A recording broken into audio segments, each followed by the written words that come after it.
is the day 5 of the 16 days of activism against gender-based violence, a conversation that continues throughout the day here at TV47. Karibu sana, my name is Fred Indimuli. This is the Morning Cafe Show. We'll be looking at the headlines, and there's a quick look at the headlines. But before that, wacha niwaambie mambo mengine tutakuwa tukizungumzia.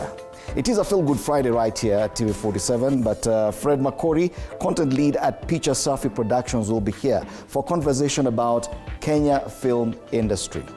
Yes, that is a conversation that will be coming your way later on. Before that, we'll be having State of the Nation, the big headlines. Hans Ropp, political analyst, Josephat Kamanya, and Kathy Rungu, all political analysts, to take a look at the big discussions this morning. You know what happened in Limuru yesterday? That is a big deal. Being a Feel Good Friday, DJ Vancy will be in studio to bring you the latest in the world of music and entertainment.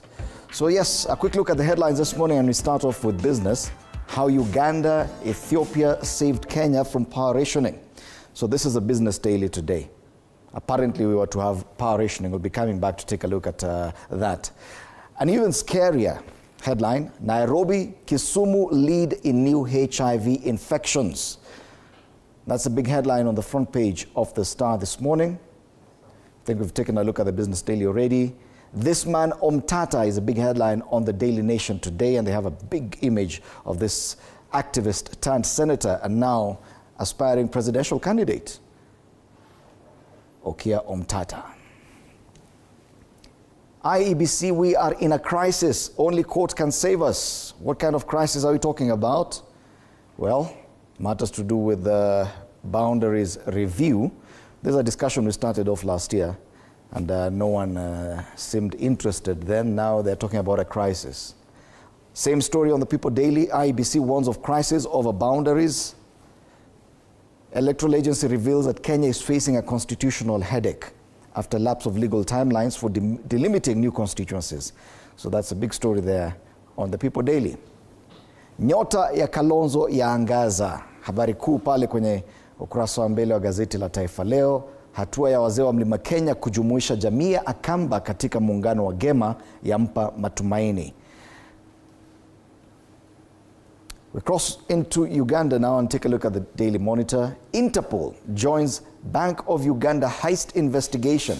Interestingly, Interpol is also in Kenya currently investigating matters to do with online and digital fraud involving credit card fraud involving a number of Kenyans, about 24 of them who've been arrested. Interpol is also in Uganda doing something similar, global fraud. Investigations into the loss of billions of shillings at the Bank of Uganda indicate that Kampala has asked Interpol in Manchester and Tokyo to establish individuals behind the theft.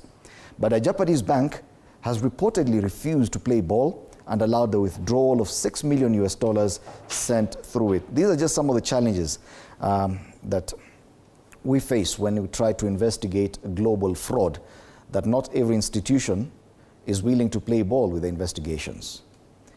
Meanwhile, landslides kill over 15 in Bulambuli. That's a very disturbing story from Uganda. They've been experiencing heavy rainfall in this area, and now 15 people have lost their lives due to landslides. That's the Daily Monitor. We remain in Uganda and take a look at the New Vision. US plane violates Uganda's airspace, and the government has protested this incident. So of course, when it's a small country, the US can bully you.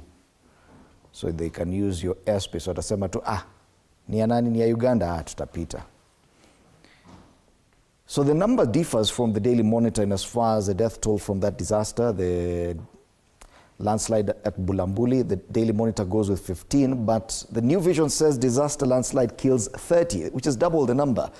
And you can see a picture here of residents of that area trying to use every means possible to try and save some of the people who are buried underneath the mud. It's a very sad state of affairs there. But so far the death toll being reported by New Vision as at 30.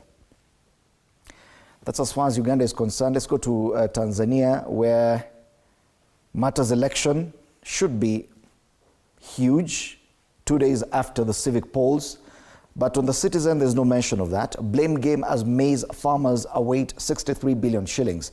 With the National Food Reserve Agency yet to pay farmers across the country about 63 billion Tanzanian shillings for maize supplied since July, the agency and banks think the problem lies with the other side. The story is on page 3 of the Citizen.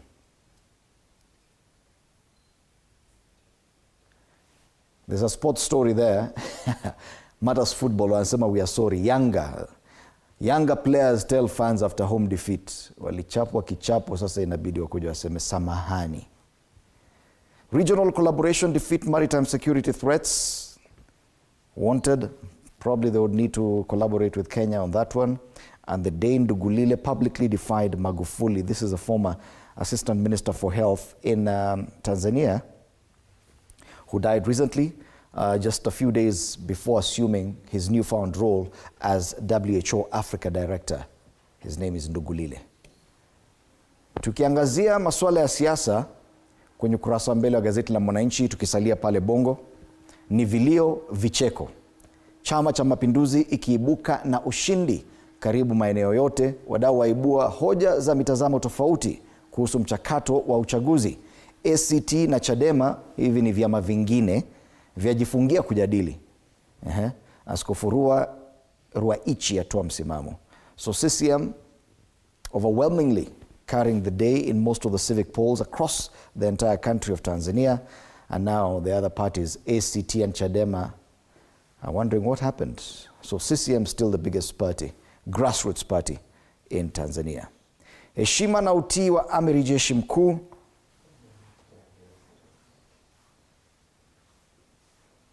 Na habari zingine hapa, Ndugulile aondoka na misimamo yake, gazeti la Tanzania hili. So we'll be back to take a look at the local dailies in depth. Let's come back home and take a look at the weather.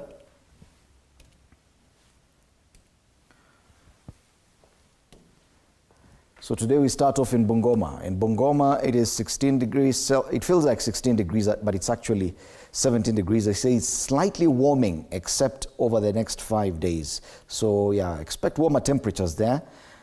Highs of 24 degrees today. Chances of rainfall, especially in the afternoon. Sunny intervals in the morning with some bit of cloud cover. But they say that it is going to get warmer over the next few days. Saturday will be warm, chances of rain on Sunday for the next 1 week. Once tumeingia December, ni jua tupu. Proper holiday weather in that part of the country. That's Bungoma. Let's take a look at Narok.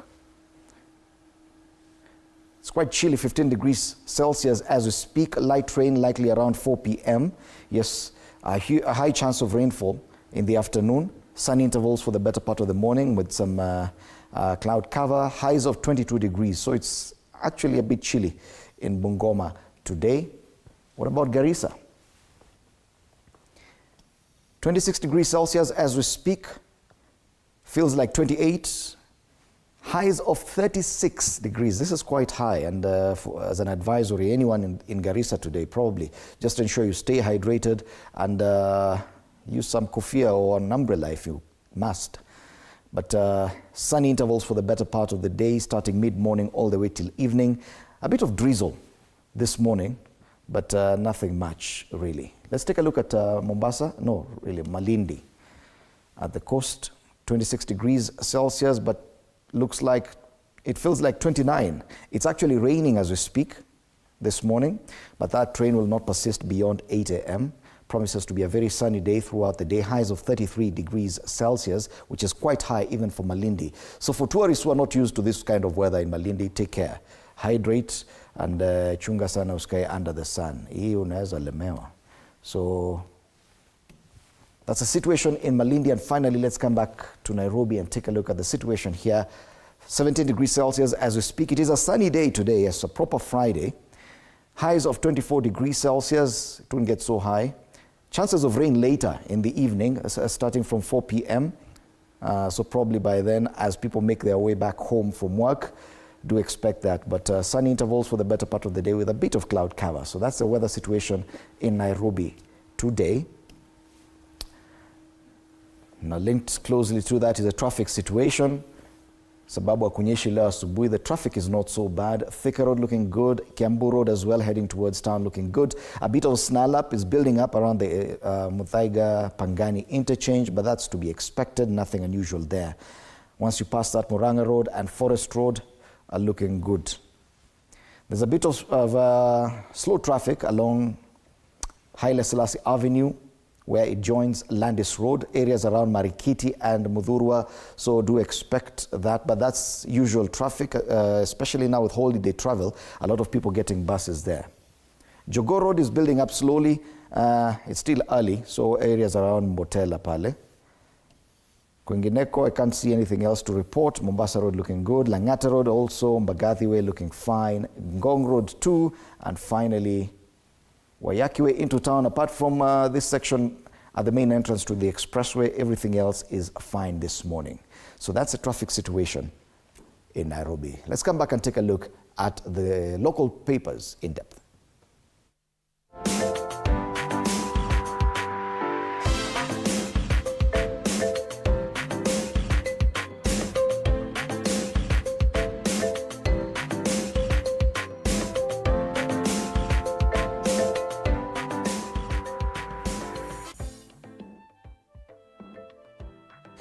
We start off with the Star this morning. Independent, fresh and different. Smart people read the Star, and this is the headline they've chosen. Nairobi and Kisumu lead in new HIV infections. This is a rare headline in Kenya. We rarely get to see HIV on as the main headline, this being 2024. Many would have expected that at least we have moved on, but it would appear the deaths are increasing. Number of deaths are up from 18,473 in 2022 to 20,480 last year, with the majority being men. Wanaume mmesikia? The story is on pages 4 and 5, and this is a precursor to the World AIDS Day, which is usually held every 1st of December across the globe. So this is a call to action for people living in Kisumu and Nairobi, especially the men, some of who are in studio here. Chungeni sana. Nairobi and Kisumu are leading in new HIV infections. But the big discussion today is about what happened in Limuru yesterday at a funeral service, which was attended by, among others, the former Deputy President Rigathi Gachagua, which turned chaotic after hired goons disrupted the burial. So this is cause injured as goons disrupt burial attended by Gachagua in Limuru, and we have images of some of the damage on some of the VIP vehicles, including one that was carrying the former deputy president. We have other pictures when the former deputy president arrived for the funeral, accompanied by, among others, the senator for Kiambu, Karungo Wathangwa. Down there, you see the damage on the seats where mourners were sitting under the tents. Some of the tents had to be re-erected again for the funeral service to continue later, but it was quite chaotic, and this story continued even late into the night, with some of the leaders claiming that former Limuru MP Bwana Mwathi had been abducted, and they tried to gain access to the DCI headquarters here on Kiambu Road. Whether or not they were successful, we do not know. This being the weekend edition of the Star, it has a siasa pullout which focuses on the same man, Rigathi Gachagua. Picture of him there, and they say beyond the mountain. That's one of the stories there. The other one is asking, give Ruto time, space to build the needed affordable housing. That's on the siasa pullout from page 10 of this paper. Let's talk business. How Uganda, Ethiopia saved Kenya from power rationing. So electricity imports from Uganda and Ethiopia surged 76.7% in the 9 months to September, as Kenya raced to avoid electricity rationing and curb blackouts. So probably without importation of electricity from Ethiopia and Uganda, we would have been having power rationing. Imports from the two countries surged 76.7% in 9 months. Local generation shortfalls expose Kenya to blackouts. That's the main story on the Business Daily. This paper has the top 40 over 40 men.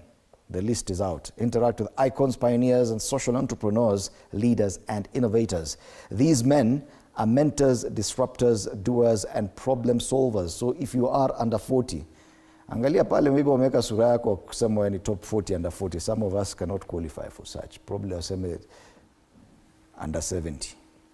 On the ticker there, Kerry boss gets powers to pick deputies in amended law. Oil marketers revive push for increased profit margins. And finally, banks lift liquid assets to 3.3 trillion shillings. These are just some of the highlights in as far as business is concerned this Friday. Friday is usually not a very businessy day. This man Omtata, so the Daily Nation today has focused on this activist turned senator, now turned presidential hopeful, Okia Omtata, the senator for Busia. So public rights defender says he's up to the task, even as his critics pour cold water on his quest. What do you think? Does he look like a serious presidential candidate? This Busia senator, Okoiti Andrew Omtata, is a man on a mission, buoyed by support from the youth during the recent anti-government protests. He has set his sights on the highest seat on the land, but first, he has formed a team to advise him on his chances in the 2027 elections, State House contest. Will the activist turned politician maneuver the rough and tumble of Kenya's politics? Does he have the financial muscle to mount a presidential campaign? That story is on pages 4 and 5. Of course, the big discussion. Hired goons were after me, claims Gachagua as chaos erupts at funeral. The huge rock that smashed the window of my car. This is a quote of the former deputy president. He says, a huge rock that smashed the window of my car was aimed at me, and I was lucky not to be hit. So it is indeed a big discussion. Other quick highlights. Adani deals legally terminated, Mbadi tells House team. So he has confirmed yesterday. The court had said that they needed proof that the Adani deals had actually been cancelled, and they needed documentation on the same. So the CS has informed Parliament that the deals have been legally terminated. County payroll boss who inflated his pay put wife on salary to lose ill-gotten wealth. Former payroll manager ordered to forfeit more than 24 parcels of land, 2 tractors and a motor vehicle to the government. Which county is this? You can check it out on page 3 of this paper, The Daily Nation, the Friday edition. Let's move on to the Standard. Matters IEBC. IEBC says we are in a crisis that only court can save us. Time barred. Delays in recruiting commissioners for the Independent Electoral and Boundaries Commission has come back to bite the country. The CEO says the delimitation of boundaries process is stuck after all deadlines were missed, and they are waiting for the top court to give an advisory opinion on what happens next. So we, as a country, we're generally in defiance of the Constitution.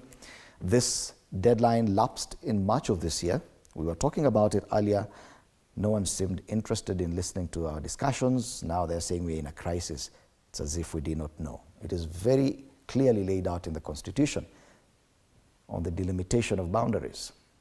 The other big story and the big discussion there, Gachagua runs into funeral goons. Same story there of what happened in Limuru. Interpol holds 24 Kenyans for cyber fraud. I told you this. Yes, you can see Interpol is in Uganda. Same thing, bank fraud. Interpol is also in Kenya, and already 24 people have been arrested for cyber fraud. They're involved in what is called or is known as cadding, where they use credit cards and bank debit cards to siphon money from bank accounts at the detriment of quite a number of international victims. Parastatal heads into the soup, over e-citizen platform. Yes, the president issued a warning to some CEOs of parastatals that are yet to take up the e-citizen mode of revenue collection, and he told them they only have a week to comply, or else they can make use, and I'm using his words, they can make use of the door. That's the president. Mixed bag for Gamba's 100 days as CS. They're talking about the CS for education there and his first 100 days in office. How do you gauge his performance so far? At least we've had KCSE exams which ended last Friday. AU private sector to do projects, and finally Reds move in right direction.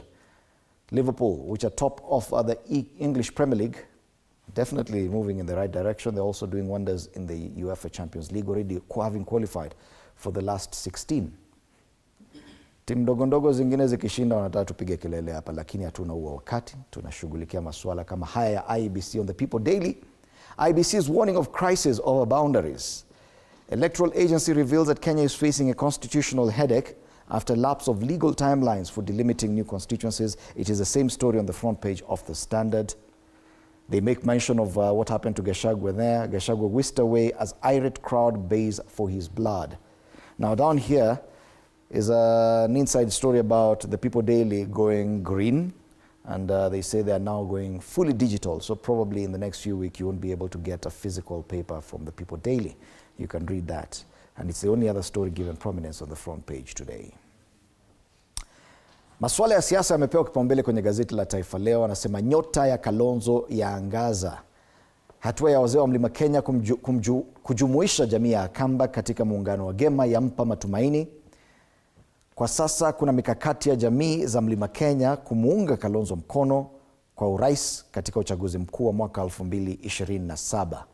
Habari kamili kwenye ukurasa wa pili. Je, haya ya tajiri. Gachagua aponea padogo katika vurugu mazishini, ni habari ambayo imepewa kipaumbele kwenye magazeti mengi hii leo hapa Kenya. Karua sasa ataliki rasmi Azimio. Yesterday, the NARC Kenya party had its own National Delegates Convention and said goodbye to Azimio officially. Kwingineko, mjukuu wa Moi asalimu amri kotini. Pale juu, masuala zaidi, vidokezo zaidi, masuala ya spoti. Liverpool ya paa kwa kuliza Real. Miamba wa Uingereza walemea majabali wa Hispania. Na masuala mengine ya siasa, tunahitaji mwokozi wa mtata. Tunahitaji mwokozi wa mtata asema Kenya iko katika hali ngumu kiuchumi sababu ya utawala mbaya. So those are just the local dailies, and let's now take a look at the cartoons this morning. Very interesting conversations on the cartoons. We start off with the one on People Daily, and this one has to do with members of the National Assembly who are warned by the Speaker to stop stealing allowances meant for their drivers and their bodyguards. So we have this bodyguard here who's saluting, but his pockets have already been emptied, and this MPig is already using a straw to siphon every little penny from this person. And you wonder, wanaitwa waheshimiwa aje? Huyu kweli ni mheshimiwa? Utaheshimiwa kufanya mambo kama haya? MPs are stealing their bodyguards and drivers' allowances. Shame on you. That's a cartoon on the People Daily. This is a cartoon on The Standard. And it talks about this realignment and reorganization of the Gikuyu, Embu and Meru Association. Now there's a gentleman there, a caricature of the Wiper Party leader, Kalonzo Musyoka, carrying his A, representing Akamba. So he's wondering, do I put it at the front so that it becomes Agema, or at the back so that it becomes Gema-A? Agema or Gema-A? Interesting. On The Star, they talk about mathematical chances. Everyone has his calculator out. Yes, everyone is doing calculations with this ballot boxes in mind, 2027. So every possible presidential candidate is now very busy trying to find out what are my chances come 2024. So we have a caricature of someone who's facing away with a kofia. So is this a caricature of the former president, Uhuru Kenyatta, or the former prime minister, Raila Odinga? One of them, but he's just walking away and looking back. We have the president with his deputy. We have Matiang'i somewhere there, Martha Karua, Omtata here, with someone else hidden at the back, Rigathi Gachagua, Kalonzo. Even Natembea makes it to this cartoon. So these are just some of the people holding out their calculators and trying to find out, do they stand a chance? Nikiweka hii, upande hii, niende huko chini, Tharakanithi hapo wanisaidie kidogo, itafika wapi? Mathematical chances, that's a cartoon on The Star. And finally, the one on the Daily Nation. Still on the same story. Someone is listening to the ground with a very huge ear. But he has a compass that he has used before. At one time it was activism. At another time it pointed at the Senate. At some point he was a human rights activist. And now it could be pointing at the presidency. So this is Okia Omtata, the senator for Busia, listening to the ground, trying to calculate his chances for 2027.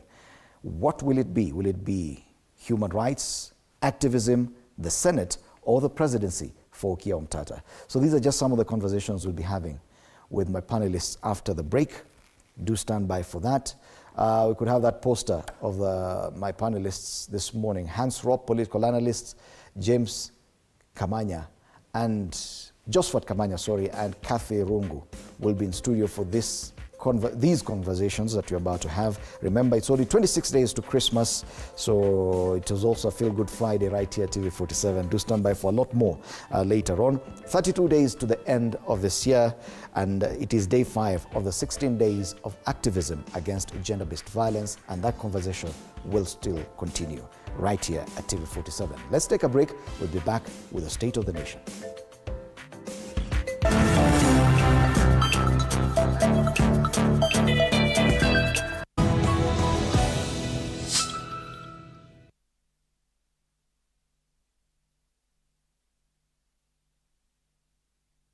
Pata uhondo wa kipekee wa vipindi vyetu.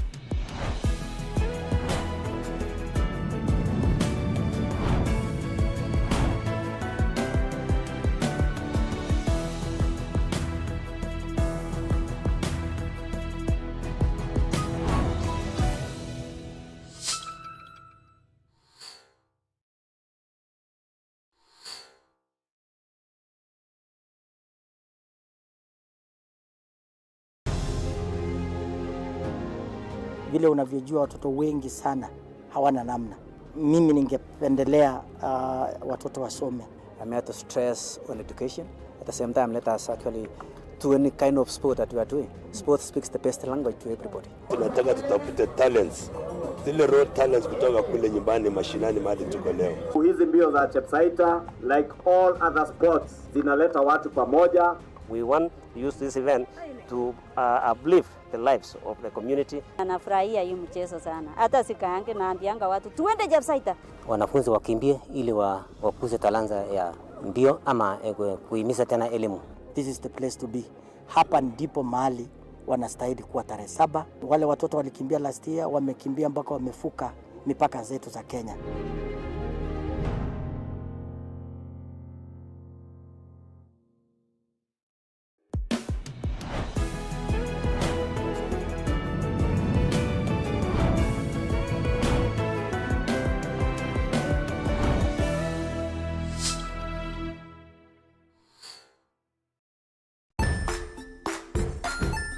Hey there friends, welcome to Kids on the Block, where fun and imagination come alive.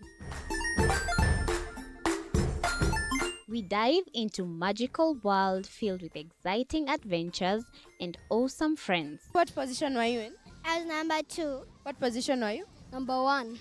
He decided to cross the bridge by his house and look for food on the other side. We're going to do half cup of chocolate chips, and the other one, we're going to do half cup of the blueberries. So, grab your imagination hats and get ready to explore with us. Join us every Saturday at 9 a.m. for new friends, amazing stories, and tons of laughter.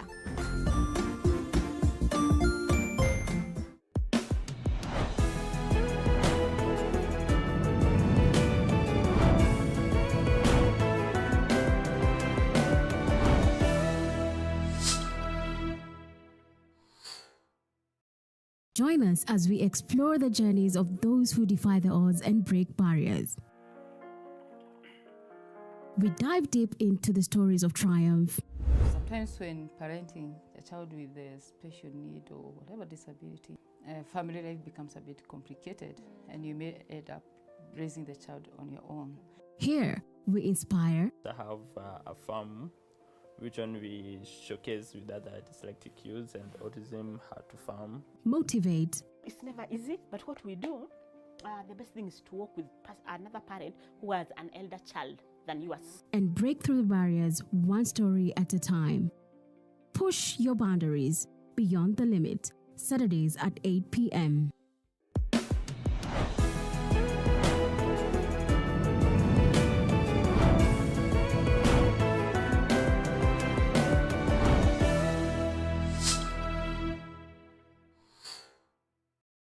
The Grind, where business meets brilliance. It's not just about the ideas. I was working as a shampoo boy I used to wash clients' hair in the sink. It's about making them happen. From big wins In primary school, when we would be asked what people want to be, I was categorical that I want to be a nurse. to hard lessons, The consoles change, the gaming equipment keep changing. we cover it all. Tune in to The Grind, where every episode is packed with insights, The person who is serving customers, always be a customer-centric. strategies, When you pay attention to detail, you get luxury items. and stories to fuel your ambition. Don't just dream it, grind it. Mondays at 7:30 p.m.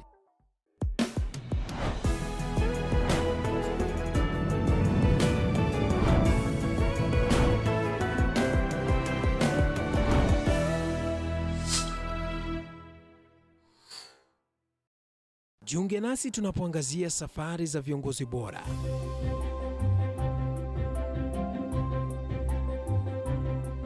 Kutoka kwa ushindi mkubwa hadi masomo magumu. Wakati wetu kwamba wasichana si wa kusoma, ni wa kuolewa, ng'ombe ipatikane, wazazi wakuwe watajiri. Tunashughulikia yote.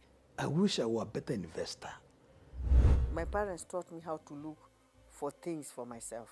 Tazama Mfahamu Kiongozi, ambapo kila kipindi kimejaa maarifa, mikakati na hadithi za kukuza azma yako. For me to succeed, I have to fight. Kila Alhamisi saa 1:30.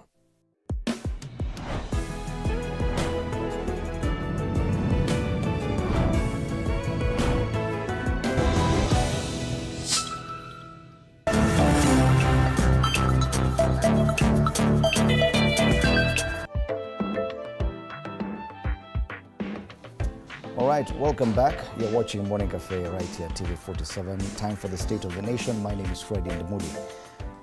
A quick look at the headlines, and all the papers are talking about what happened in Limuru yesterday. We'll be taking a look at that, but there's also a lot of politics, especially on the presidential nominees, or not really nominees, presidential hopefuls. And probably let's start with that conversation with a cartoon from The Star this morning. When as I introduce Hans Rop, political commentator, karibu sana Hans. Yes, so we're still hoping that Bwana Kamanya and Kathy Rungu will be joining us as we continue this conversation. And politics appears to have gotten to almost fever pitch. We are not even midway through this first term of President William Ruto's presidency. But it appears that this is a best moment for everyone to get their calculators out and gauge their strengths. Why is this happening so soon?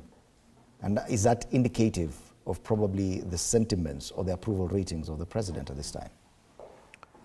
Good morning, Kenyans. And just to share a bit of my thinking, Fred, is, you know, I've always indicated that most of the political hopefuls in this country is all about selfish gain.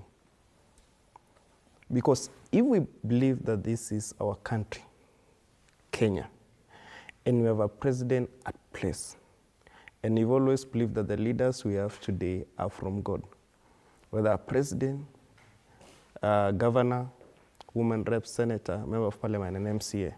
Therefore, it means what we need to do 2.5 years to the next general election is to push the leaders we have to deliver, to make them accountable to deliver, rather than creating a political move that we may take advantage of Kenyans, of maybe being hopeful to be in the position that anyone could be could be in today. My thinking is, somebody sits somewhere, sees a weakness that is there in the current leadership, or serves a gap that maybe the president would have had a certain difficulty in delivering certain kind of promise he made, or any other leader. Then they want to take advantage of the pain or the dissatisfaction that Kenyans have today. And they want to give a face or intention to fight that they may be elected to be president, other than saying before, because we love Kenya and Kenya is ours, we cannot waste the next 2 years. We will discuss this, because Kenyans are intelligent enough. Even 6 months is enough to do campaign and they elect the right president. So it means the kind of leaders that we are seeing today going to the calculator is to imagine, can we have a chance to be in that position of presidency? It is not that they love Kenyans, it's not that they want to save Kenyans, because there is something that has not been delivered. They are trying to take advantage of a weakness that current leader or current president could be having, to take advantage of it and want to be at the top of the leadership. All right. The cartoon on page 3 of the Star this morning has caricatures of so many different people holding calculators and looking at the ballot boxes for 2027, and it's titled Mathematical Chances. So we have a caricature, of course, of the president and his new deputy, caricature of someone who looks like former CS for Interior Fred Matiang'i, Martha Karua there, Okia Omtata with the Morara Kebaso behind him, Rigathi Gachagua with the Kalonzo Musyoka, and even George Natembeya, the governor of Trans Nzoia, also seen there. That's a cartoon on the Star today. The main story on the front page of the Daily Nation is about this man Omtata, who's also declared his chances for presidency. On Taifa Leo, nyota ya Kalonzo yaangaza, still to do with his chances for presidency. Bwana Kamanya, good morning, karibu sana. Morning, Fred. This is the mood in the country, less than 2.5 years. Actually more than 2.5 years to the elections. We've not even gotten to the mid stage yet, but now everyone is busy looking at their chances. Could that be an indication of the approval ratings of the current holder of that office? Well, a very good morning, Fred, to our viewers. Allow me first to say, the holidays are here, so a lot of the kids are home. So I want to invite our parents to be vigilant. Let's avoid underage driving and unlicensed driving, because we need to arrive into 2025 alive. Yes. It's road safety is a shared responsibility. And to your question, yes, I like what I'm seeing, especially the cartoon is very indicative. And to a point, I would echo what Hans is saying, that there is a gap in leadership, that there are weaknesses in this current administration. So what you're seeing is now an expression of concern, huge concern actually, and everybody should be. That the administration we have is not able to deliver what the Kenyans expect from our government, any government, regardless of who is leading us in this country. So when you see people playing out the way you see Natembeya, Martha Karua, all these characters who have stepped up to say that they would want to have a go at the presidency, is because they feel, the country is not going in the right direction. And what is good for the goose must be good for the gander. We must remember that we started the Ruto campaign.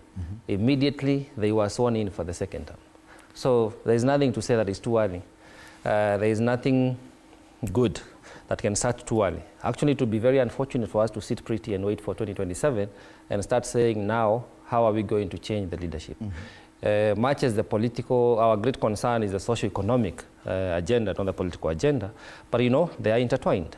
So I find it very appropriate for persons to come out and call out not just the president, but also the governors and all the elected persons. This is what the Gen Z revolution is about, a call for good governance. So it's okay they step out now, they step up now. So we start even vetting them and seeing what possible alliances are going to happen. We might even save some people money by having them not vie. Looking at this cartoon, and it would appear that there is a possibility we might have a very wide field of possible candidates. And do you think that that in itself will affect the elections in 2027, having so many presidential candidates? Is that what we are looking at? That probably we're going to have about 6, 7, 8 serious contenders? We cannot have a lot of contenders going forward because, Kenyans have a way of trying to do their thing by today we have people who show interest in being president in the next election. But as time goes, there will be a lot of coming in together. There will be a lot of coalition. So we'll not have many presidential candidates. It will be very few. I don't think it can even go more than 4. Because the intention of these people who are in leadership or who have interest to be in leadership, because if you try to check, these are almost the same faces, other than the new Omtata. Although Omtata has been common in the media with his cases, but the intention in the long run is how do we benefit from the government? So they'll go back to the calculator, the way you are discussing. What are they calculating? They are not calculating the intention of Kenya. They're calculating tribal politics. That if you come from your tribe, now somebody is going to find somebody like Kalonzo. We've seen it in the cartoon. They are Gema and the Gema. So Kalonzo is thinking that if Rigiji comes with his Mount Kenya forts, how many forts did he take to Ruto? And now he could be bringing it to me as a Kamba. So it is not really about having a whole voting block as a Kenya. That we have somebody from Turkana and somebody in Mount Kenya and somebody in Tana River doing the same kind of vote. They are going back to calculate and think. So somebody else will have somebody from Mount Kenya wanting to be president. We have one from Rishifale. We have one from Ukambani and any other part of the country. But as election time approaches, they will come and do the math with the calculator that how many votes will you come? So you deserve to be a deputy president. How many will you come? You deserve to be a speaker. And that's how they plan a game to win. And this will still tell me today that it doesn't make sense for them to come and begin politics now, undermining the government that is there, because it doesn't show any personal interest. If it is, then you don't need that calculator. It means you just need to put on your manifesto and go to all Kenyans as a block. Allow me to welcome Kathy Rungu to this panel. Karibu sana and good morning. Good morning, and how are you? Thank you very much for having us here. Yes. Yes. We're just looking at the headlines, and it would appear that most of them are focused on the interest on the presidency come 2027. Daily Nation goes with this man Omtata, simply because he has expressed his interest in vying for president. Taifa Leo goes with Nyota ya Kalonzo ya Angaza to do with the same. And the cartoon on the Star, page 3, is even more telling, now giving an even longer list of possible candidates who are now each one holding a calculator and looking ahead. And we're wondering, why so early? We've not even gotten to the midpoint of President William Ruto's first term in office. And the question is this an indication about President William Ruto's approval ratings currently? Okay, now, you know, I've been wondering, I've actually been asking myself, are we going to work? Are we going to see politicians escalate the politics and just do politics for the next 3 years? And, you know, when I say politicians, I'm actually talking about both the people in government and the people in the opposition, because I think politics has started in earnest. You know, high octane, and guys are all over doing politics. And I think that this should actually concern us, though it really describes the people who we are as a people. I think we are a very political country. We love politics, we talk politics, we eat politics, we talk politics from morning to morning. And I think the last time I was here with you, I was telling you that we are fond of discussing characters, individuals, as opposed to discussing issues. So even when you listen to the opposition most of the time, because it is really easy to do politics when you're in the opposition, because your work is just to limit the government and say, you know, they've not done this, they've not done this, they've not done this. So it is very easy. But of course, even the government side has not helped things, because, you know, from the time the president was elected and his former deputy president, they were always on top of vehicles doing politics. If you ask me, I think it is very important that we relook at things and go back to work, as opposed to being on the street or on media and doing politics and there when our people are suffering. Because when today you speak to people, they will tell you that they are concerned about healthcare, they are concerned about food security, they are concerned about the funding model for our universities, and therefore it is very important that we focus on those things first, you know, even as we look at our politics. However, I think issues of governance is something that we must, you know, continue discussing. It's something, it's a constant. It's a constant, because so they're not really wrong in declaring the interest this early. No, I don't think so. I don't think so. What is wrong is actually to make it an agenda to just, you know, do politics from morning to morning. And even at times when you listen to politicians, and there's really nothing that they are saying other than saying that person is really bad. But they also need to tell us, what are you going to do? What is it that you can do better if you're to take that position? At times I really sympathize with the president, because you look at, he's being fought right, left and center. And most of the people who even fight him do not tell us what they can do if they took that position. If they were in his position, what are they going to do differently? I think we need to work and stop the politics. And looking at this cartoon, there could be a different angle to it, because there's a gentleman at the far end who's looking back, but he appears to be walking away. And I'm thinking that is a caricature of the former Prime Minister, Raila Odinga. Could his exit have excited this interest in so many people wanting to be to vie for presidency? But has he exited? Well, he's walking away. Could his potential exit? Let me call it potential. Exit. Yeah, I think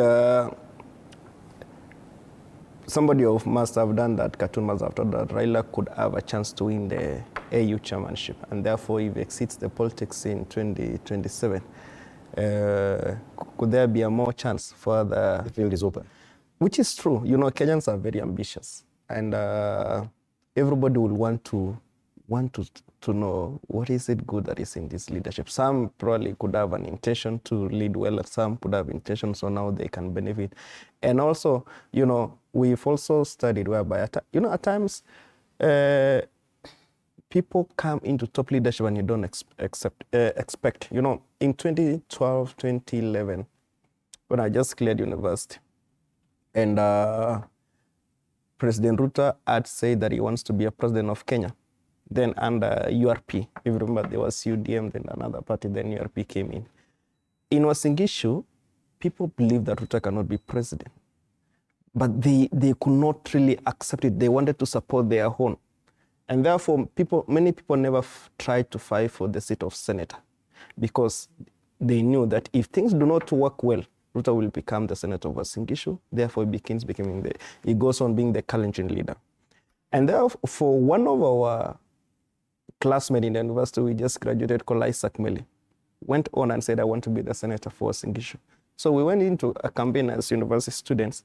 And by the time Uhuru and Ruto came in together and Ruto became the deputy president, aspirant then for presidential election, nobody else could still manage to run for senator. So Isaac Meli got a chance and became the senator for Uasin Gishu at a young age. So what at times is that at times people make risky move. One.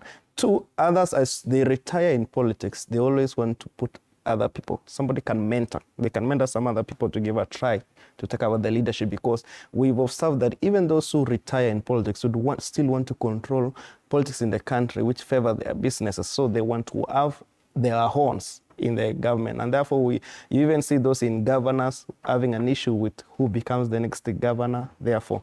So I would say there'll be more people interested in running for president now that we know the Raila's age is also aging, and more as we go. Because many people will give a try in 2027, intending to win in 2032. Because, you know, in 2022, the likes of Ruto, the likes of Mudavadi will be exiting now the stage and will be having new blood who would want to be something in this country. So I think the exit of Raila is giving chance to many people. And by any good chance, if he becomes the AU chairman, he might not come still in 2032. So we'll have new blood coming. Okay. Do you agree with that? That probably even most of these candidates are not really sure about 2027. They're just looking for 2032. Well, you know, it's a journey. So depending on where one sits, that determines how far they could be from ascending to presidency. And coming out early is not a bad thing.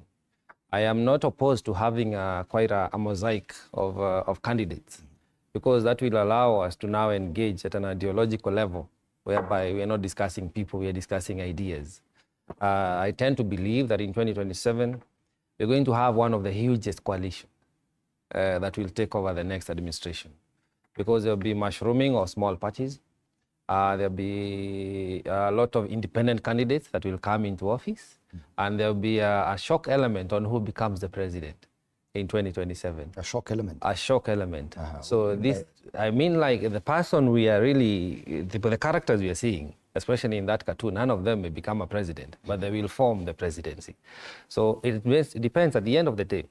Whom will the core principles, if we may call them so, agree to have as the prime person who takes over presidency in 2027? Because it's almost a done deal. Like, people are walking away. When you see that, people are splitting from the current administration. So another coalition is mushrooming and it's forming. Remember, the people are very disgruntled. People have decided they're going to vote. People have decided they're going to vote out certain people, starting with the president. So how this gels down and builds up towards then is something to watch. Because again, remember also the president is beginning to form new formation. He's beginning to try and lure the ODM fraternity. He has won the ODM principles. Whether he has won the masses, that's another question. So when you see the calculator featuring there, it means it's a game of numbers, and there's nothing tribal. We all come from regions. And I'm a huge proponent of regional balkanization based on ideas, because our economic needs and social needs are very different. The region I come from and the other person and the other person, everybody needs to go back, retreat, and agree. We are going to support Hans or Kathy because this is what we want represented at the Senate, at the National Assembly, and other elective positions. People need to agree on ideas. And I would not want the fear mongers to have people think that converging as people from a specific region is a crime, that it is a tribal move. It is not. The people of, let's say, the eastern region, they need to come together and discuss about water and farming and all that. The people from the north, they need to talk about pastoralism and the climate change and how that affects them. So they must agree which leaders are going to propel our needs and protect the interests that we have as a region. So I am a huge proponent of regional balkanization based on ideas. And we must be proud of our identity. Let nobody be cowed to thinking that being a specific person from a specific tribe makes you an inferior person or a superior person. No. A person from the coast is as important as a Kenyan, as a person from central or eastern or any other part of the country. Right. Even as you comment on that, what he has just said about the regionalism, Kathy, you appear not so sure about whether Raila Odinga is exiting the scene. That means that probably what happens in February next year with the AUC elections will determine a lot on how big or how wide this presidential field will be come 2027. Yeah, you know what, Indimuli, I would not be surprised if Raila loses the AUC and comes back and decides to contest for presidency. That's Raila. And he's one politician who has proved to us that he can change goalposts at any point, and he doesn't owe anyone an explanation. Now, unfortunately, that is also not working very well, auguring very well with the people. I looked at Raila and his two his two CSs that he donated to the KK government to become CSs. When the president took an about turn and said, I've cancelled this Adani deal, and I really wished, I asked myself, did the president inform him? Had the president informed the CSs? Because in the morning, I was actually part of the people who attended the meeting at KICC. And the cabinet secretary was there defending the Adani deal. Then 2 hours later, the president says, I don't want this thing.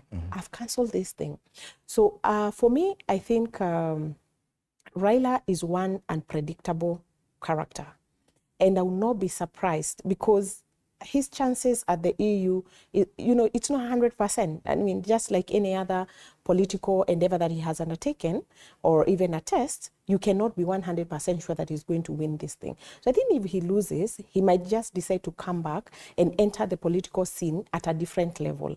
He may decide to work with the government and maybe get a position and, just support President Ruto like he's doing currently. But he might as well decide, oh no, let me just go back and vie again for the presidency. However, I think Raila looks frail. He looks a bit, I'm not sure he has the energy. If you compare the Raila of the 90s, the Raila of the 2002, and the Raila of today, those are two different people. But Raila can really surprise people. whatever decision he makes will definitely affect it will. This outlook. It will, 100%. And as you know, he has managed to whip his people, the people of Nyanza, and put them straight behind William Samoei Ruto. If you saw, I watched the news, I think the day before yesterday, and I couldn't believe that was Kondele. You know, that's a place that those people did not even vote for William Samoei Ruto, but they came out, they received the president so well. So he has managed to whip those people and put them, you know, right behind the current regime. So yeah, but then he can always surprise people. Yeah. I was hoping you'd comment on that very interesting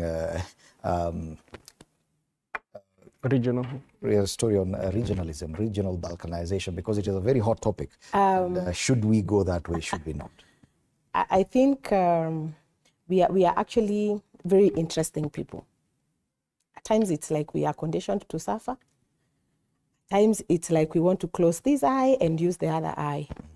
Just the other day, we really came out strongly against the former deputy president and said that we are sending him home.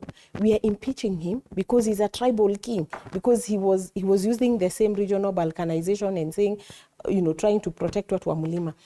To me, from where I sit, I think it is very important that we start seeing ourselves as Kenyans.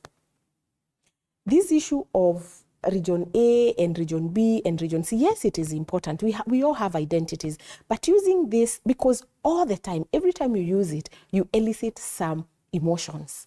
All the time. But all these calculators people are holding, they're just calculating regions. This region vis-a-vis the other. Yeah, of course, because, and you know why? It is exactly because of what I had said earlier, that we do not discuss issues. Unakuja, you know, when you stand in front of people, you're not even telling them what you're going to do for them. You tell them, my region has 1.8 million votes. My region, it's Mulima. I don't know, we have 4 point what votes. And therefore, I want to come to the table and negotiate as a Kikuyu or a person from Mulima. I don't think that is right.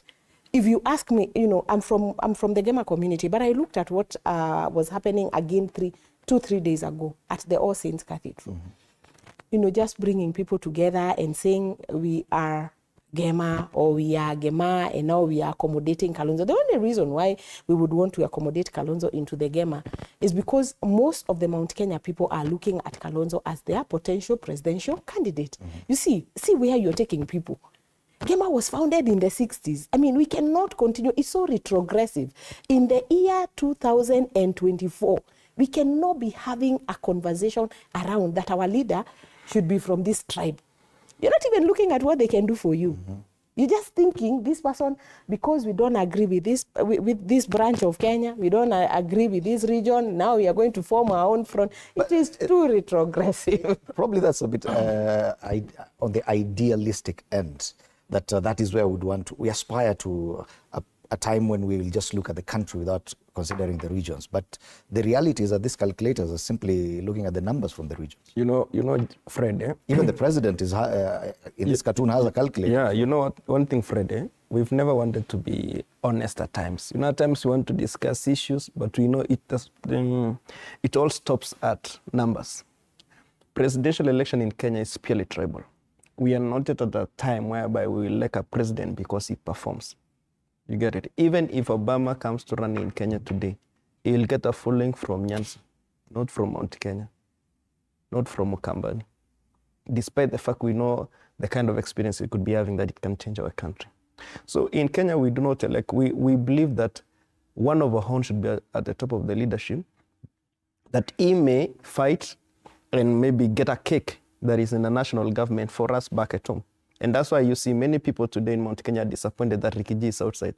They say that despite the fact we have many cabinet secretaries in the President Ruto government, that is not, we don't like it.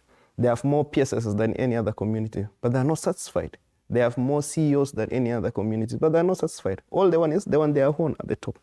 So to my thinking is that politicians have used their communities to blackmail them. That when your person is at the top, that is when you get a kick. We've seen development that happened in Nyanza without Raila being in any position. We've seen even the kind of development that has happened in Mombasa. We see the kinds of roads that are being opened, even the one connecting Mombasa County and Kwale. It's called Dongo Kundu, kind of. Yeah, Those has happened and they don't have any leader in the national leadership. We are not yet mature to a level whereby like a leader from southern region can satisfy all of us so long as they're propagating ideas. And it doesn't matter the kind of ideas or manifesto that somebody comes. So long as you are from southern community, which it doesn't favor us, then we do not support you. And that's why today we ask ourselves, Kalonzo has been a minister since early 80s. What is it that it gives us today? All right. Hold that thought. Hold that thought. Let's take a break, and when we come back, we'll move on from this issue. Yes, the cartoon is very interesting, and all these people have their calculators. What exactly are they calculating about their muffin?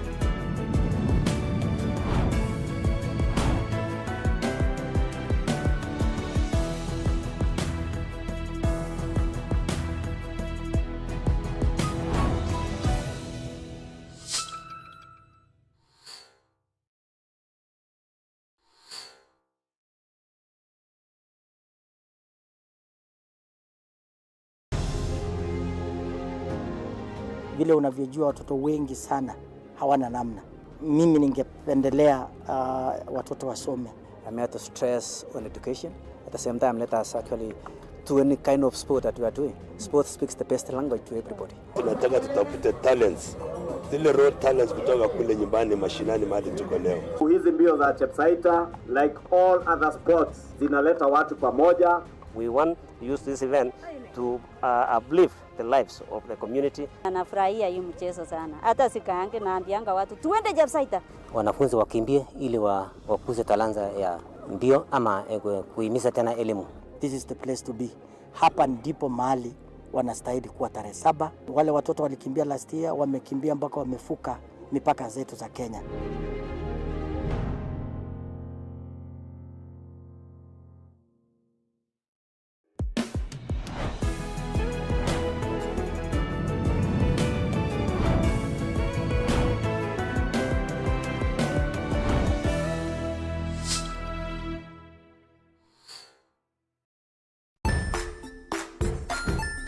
Hey there, friends. Welcome to Kids on the Block, where fun and imagination come alive. We dive into magical world filled with exciting adventures and awesome friends. What position were you in? I was number 2. What position were you? Number 1. He decided to cross the bridge by his house and look for food on the other side. We're going to do half cup of chocolate chips, and the other one, we're going to do half cup of the blueberries. So, grab your imagination hats and get ready to explore with us. Join us every Saturday at 9 a.m. for new friends, amazing stories, and tons of laughter.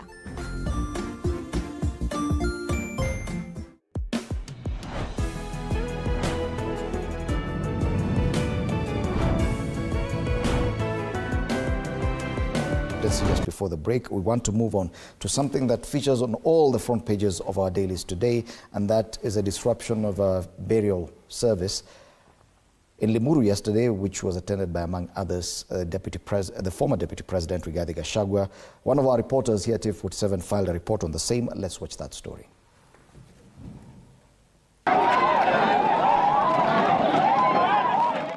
Mourners attending a burial in Bibirioni, Limuru, Kiambu County were forced to flee for their lives after Goons disrupted a burial ceremony attended by former Deputy President Rigathi Gachagua and his allies.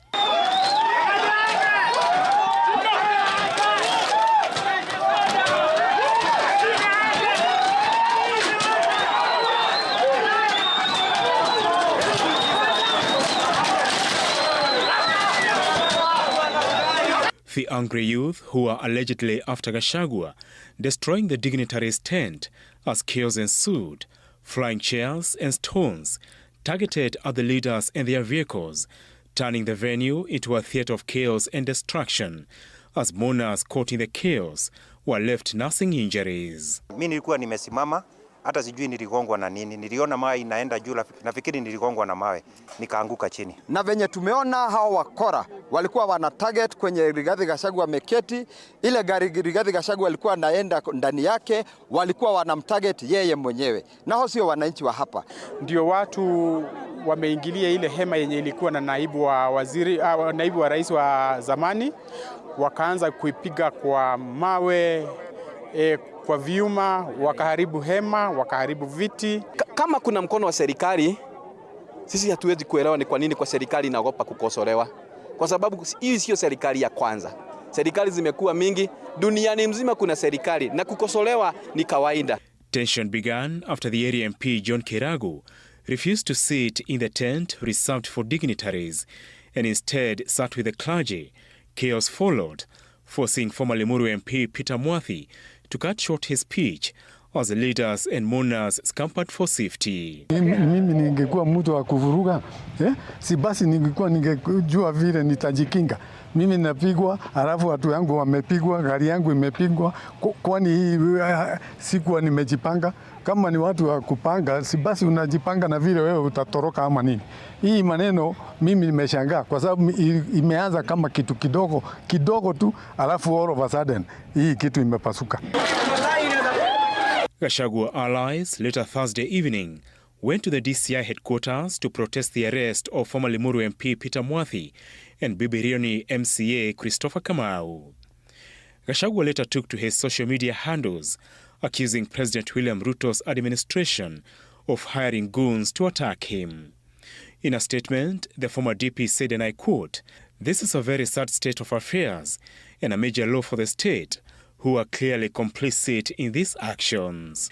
Gachagua further said he will not be scared in standing with Kenyans who need support in a time of need. This is the second time Gachagua is involved in a major incident after gate-crashing the Ihura Stadium meeting organized by Kikuyu musicians, sponsored by the government. Apul Kamau, TV47. The actions yesterday elicited quite some reaction from leaders and citizens alike. I'm just reading one reaction here by Senator Kajwang. He says, "We must all condemn the rising crescendo of political violence and intolerance. Kenyans want a solution to the urgent economic and social problems facing them. This continued obsession with Gachagua is unhelpful and will only convert monsters into martyrs." Bwana Kamanya, just the same way we were talking about the political temperatures reaching fever pitch a bit too early. These are scenes we usually witness very close to the elections. We're not even at the midpoint yet, and we're already seeing this kind of political intolerance and hiring of goons all over. Some of the leaders say that these goons could also be heading to Embu because there's another event there. Whether or not it will happen, we will see. But what do you say to such action? I feel sorry, number one, for the family, because that was a funeral and people were mourning, they were burying one of their own.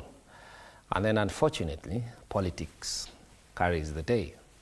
It left them with injuries, it left them with damages because a lot of property was damaged, I mean the chairs and the tents in regard to the funeral service that was going on. So we should not at all condone violence. It does not matter how much we disagree. That is very unfortunate.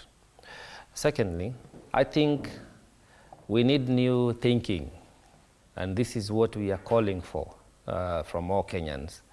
Unlike what Hans was describing, that is a tribal talk where you say one of our own must come from and then we must be in position, then we'll feel okay. No, new thinking dictates that we are discussing issues, we are discussing matters about how to progress this country. We are discussing how to have a healthy political discourse where we disagree, but we still leave this room shaking hands and saying, your idea carries the day, let us go and serve Kenyans. What happened yesterday is a continuous part of the fallout of this administration. I have opined before that the greatest opposition of this current administration will come from within. And that is what exactly we are witnessing. Mm-hmm. And it's going to get, I've said, progressively chaotic, but unfortunately it's now escalating to levels where we're beginning to witness violence, which is not what anybody wants. We have called off maandamano because we do not want our economy to stagnate. People try to intervene on the Gen Z demonstration when the revolution was started because nobody wants violence. It leads to loss of life and damage of properties. We do not want to take that direction. So it's upon those who are aspiring to become leaders, number one, to revise their formula on how they want to engage people. That is one. Two, it is upon us as citizens also to say no to being misused by the would-be politicians, because there are platforms we need to start saying no to allowing politicians to express themselves. That is one.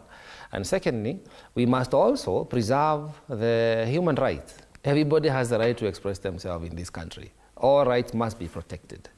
So in that sense, I mean, the former deputy president is a Kenyan. He has the freedom to go anywhere in this country, so long as he's engaging everybody or doing business within the law. Secondly, the government has the ultimate responsibility to protect each and everyone's property and life. That balance must be maintained. It does not matter how much we differ in terms of politics.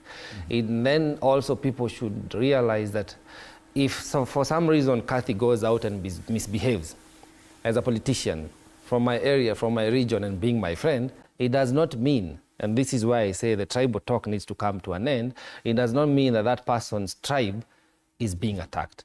Because there is a misconception here that the former deputy president is the leader of the Mount Kenya region. He's not. He was a politician, he was serving as a deputy president, that he's serving no more. If he aspires for any other political position, he will have to campaign like any other person. Remember, he failed to become a kingpin, so he's not a representative of the Mount Kenya region. Therefore, whatever he is experiencing, that is his own personal political journey that is happening. However unfortunate, we do not wish him violence, we do not wish him any ill, we have no ill motive as Kenyans, but we must decipher and differentiate things. It should not be taken that now because he's having these political struggles, and everybody has had, Even the current deputy president had issues with the former president. I mean, the current president had issues with the former president. But it never escalated to these levels of violence. Whoever sent the goons to a funeral, that was wrong. It is morally wrong. It is even a crime, actually. So we need a paradigm shift. We must rethink how we want to continue with the political discourse. And also as Kenyans, we must remember we should not be distracted from calling for good governance. That is what everybody deserves. Whether in opposition, whether in Nyanza, Central, Coast, you need the government to deliver. If the government is not delivering, we must continue to call them out. Yes. Many people expected that this fallout within the Kenya Kwanza administration was going to be messy and noisy. And probably that's what we are seeing right now. This kind of chaos coming only 2 days after the security of the former deputy president was withdrawn. Do you see a risk there that if this continues, it might boil down to something worse in the coming months? Definitely. But before I answer that question, let me first weigh in on an issue, on a matter that you had raised earlier, on this issue of regional balkanization. My good friend here, Rob, mentioned that the central region or the Mount Kenya region, where I personally come from, has the largest number of CSs, largest number of CEOs, largest number of PSs. I want to say this, and it is very important that Kenyans start understanding these issues. People who get into political power in those kind of positions, they actually, and we have seen it, even with the former deputy president, those are their personal positions. And in most cases, the positions do not benefit individuals from a certain community or from their community. So this narrative that has been peddled many times by politicians that I'm going to get this position so that I can benefit my people, that is not true. In fact, if you are a cabinet secretary, your work is to serve Kenyans, not serve a region. Because look at the people who were in the other regime, especially the Kibaki, Kenyatta, and even Moi. If we were to go back then, even the Kenyatta one. Kikuyus have always had, or the Gema community have always had very vocal cabinet secretaries. Forget about the sharing of resources for even a minute. even vocal in terms of the people feeling that they have a proper representation, someone who can really stand and speak for them, if that is what we are looking for. The people, the CSs and the PSs in this regime, majority of them do not have any connections with the ground. So let's get it right. Because in fact, today when I can easily walk on the streets and even pass most of the CSs because I don't know them.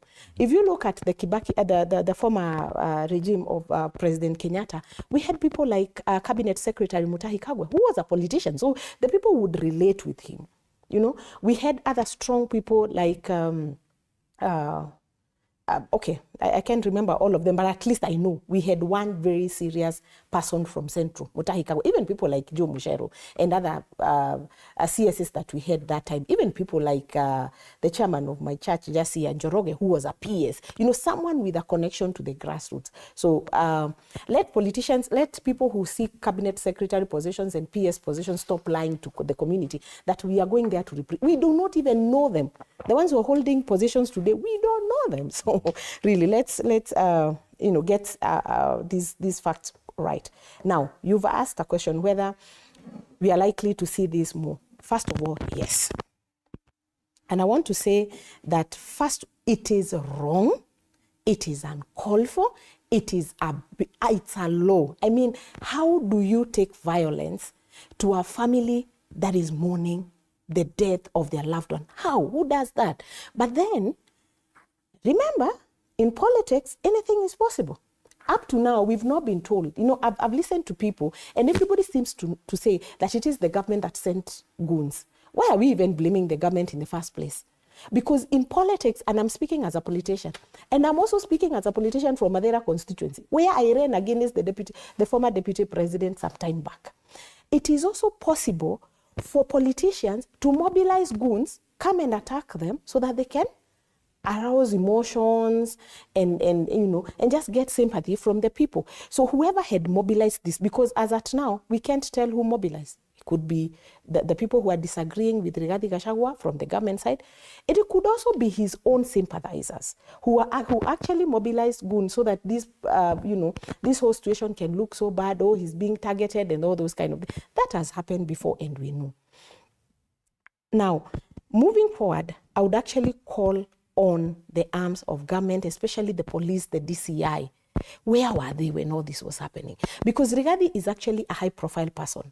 So he was going to this funeral, not as a deputy president, yes, but there were other members of parliament, former members of parliament, the MCAs were there. I think even the person who was actually being laid to rest was also a prominent figure in the community. So where were the security forces?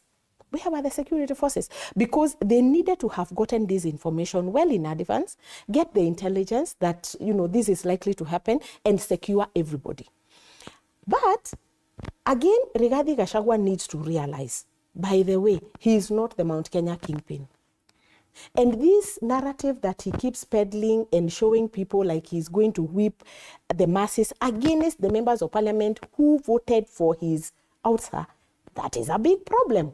Because now that pits him against sitting members of parliament. Because he has told us, by the way, he has said time and again, that if you're one of those people who went out there and voted for my impeachment, you're going to face the music. Mm-hmm. You are going to be unelectable. You're going to be...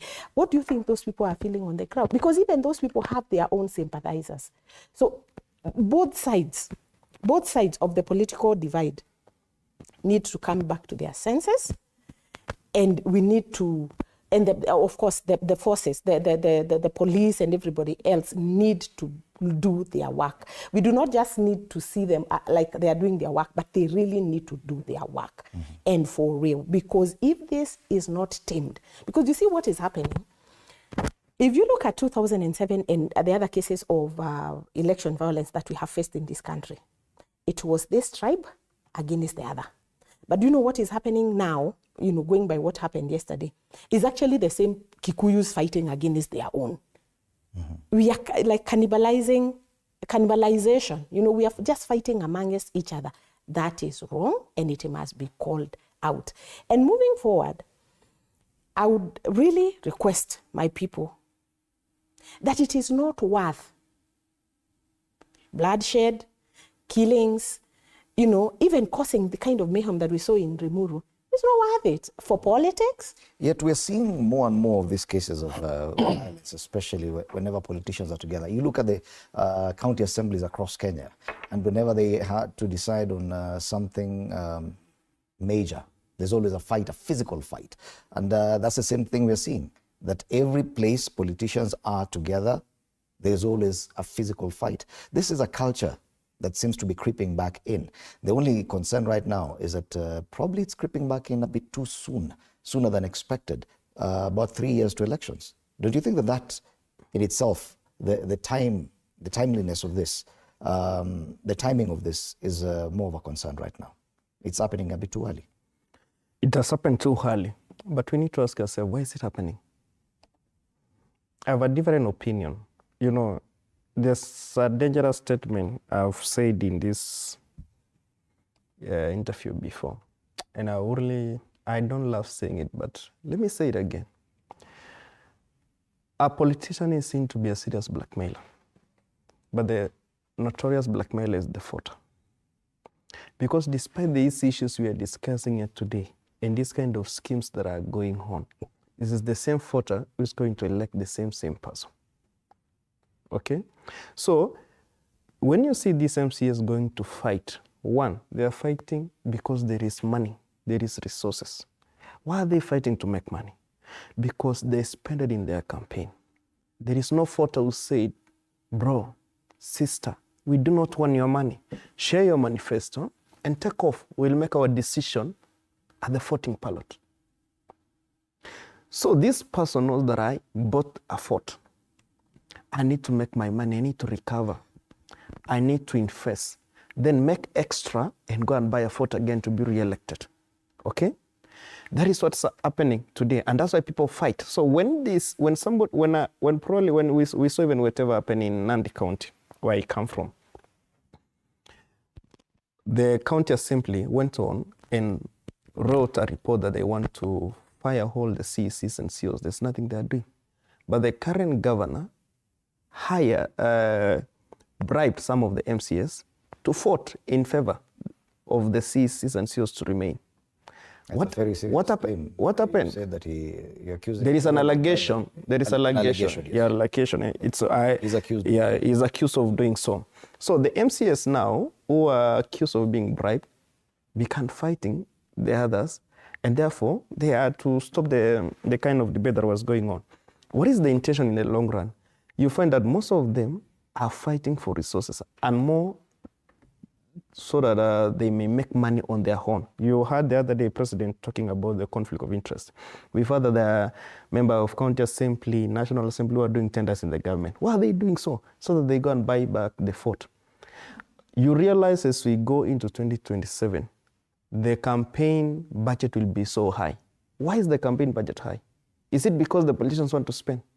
Or because there is a voter who wants more purchasing? Therefore, at times I feel that if we are not ready as voters to elect leaders who are right, and we choose not to take any kind of money or exchange of anything in return, then we'll always receive this kind of leadership we are seeing today. Do you know why there is hardly politics on whoever wants to be president or any other kind of seat? It's because they want to come and eat in the government. There is nothing change.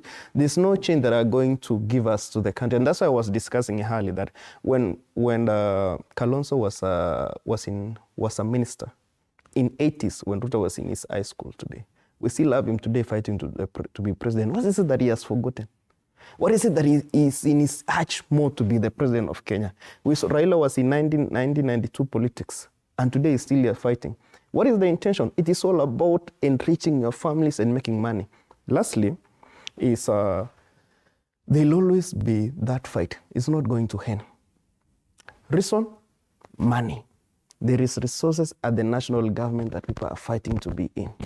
There is nobody here that wants to do anything for the people. More is for themselves. Whatever little remains, they do it for the country. And you even observe it in whatever happened in Limuru. Let me give my comment on that. To my observation, whatever happened in Limuru was funded. And you are here to ask yourself, is it those in the government who are against the Rigathi Gachagua who funded, or it could be Rigathi Gachagua funding it to seek sympathy? And I was watching this news and I see how people throw up their seats to their cars, and you wonder, if all these people, almost 300, really wanted to disrupt this burial and cause dangers, why didn't they carry serious stones and so on? Why is it you see the throw of plastic chairs and somebody throws like he really doesn't want to hit you hard? There's a game. We are waiting for the online DCIs to give us feedback on that. But to my thinking, and to my observation, Rigathi could have tried to play a sympathy game. And we don't know how long is it going to survive. Either way, the use of violence as a tool in politics is what I'm concerned about. Because usually around election time, there's heightened security because all security agencies are on high alert. This is a special time. It's around elections. Politicians are out there campaigning, so everyone is vigilant. But this is too early. Yet violence begets violence. If there was violence yesterday, there's a very high chance that today or tomorrow there'll be violence elsewhere, with security not as high on alert as during election time. That is a risk I'm asking about. We should be concerned, and it is risky. I really don't care who sponsored the violence, whether it was real or imaginary, as Hans is trying to put it, that the plastic chairs were not thrown hard enough. But we can see damages. We've seen people get hurt. It's there, it's evident. There was violence.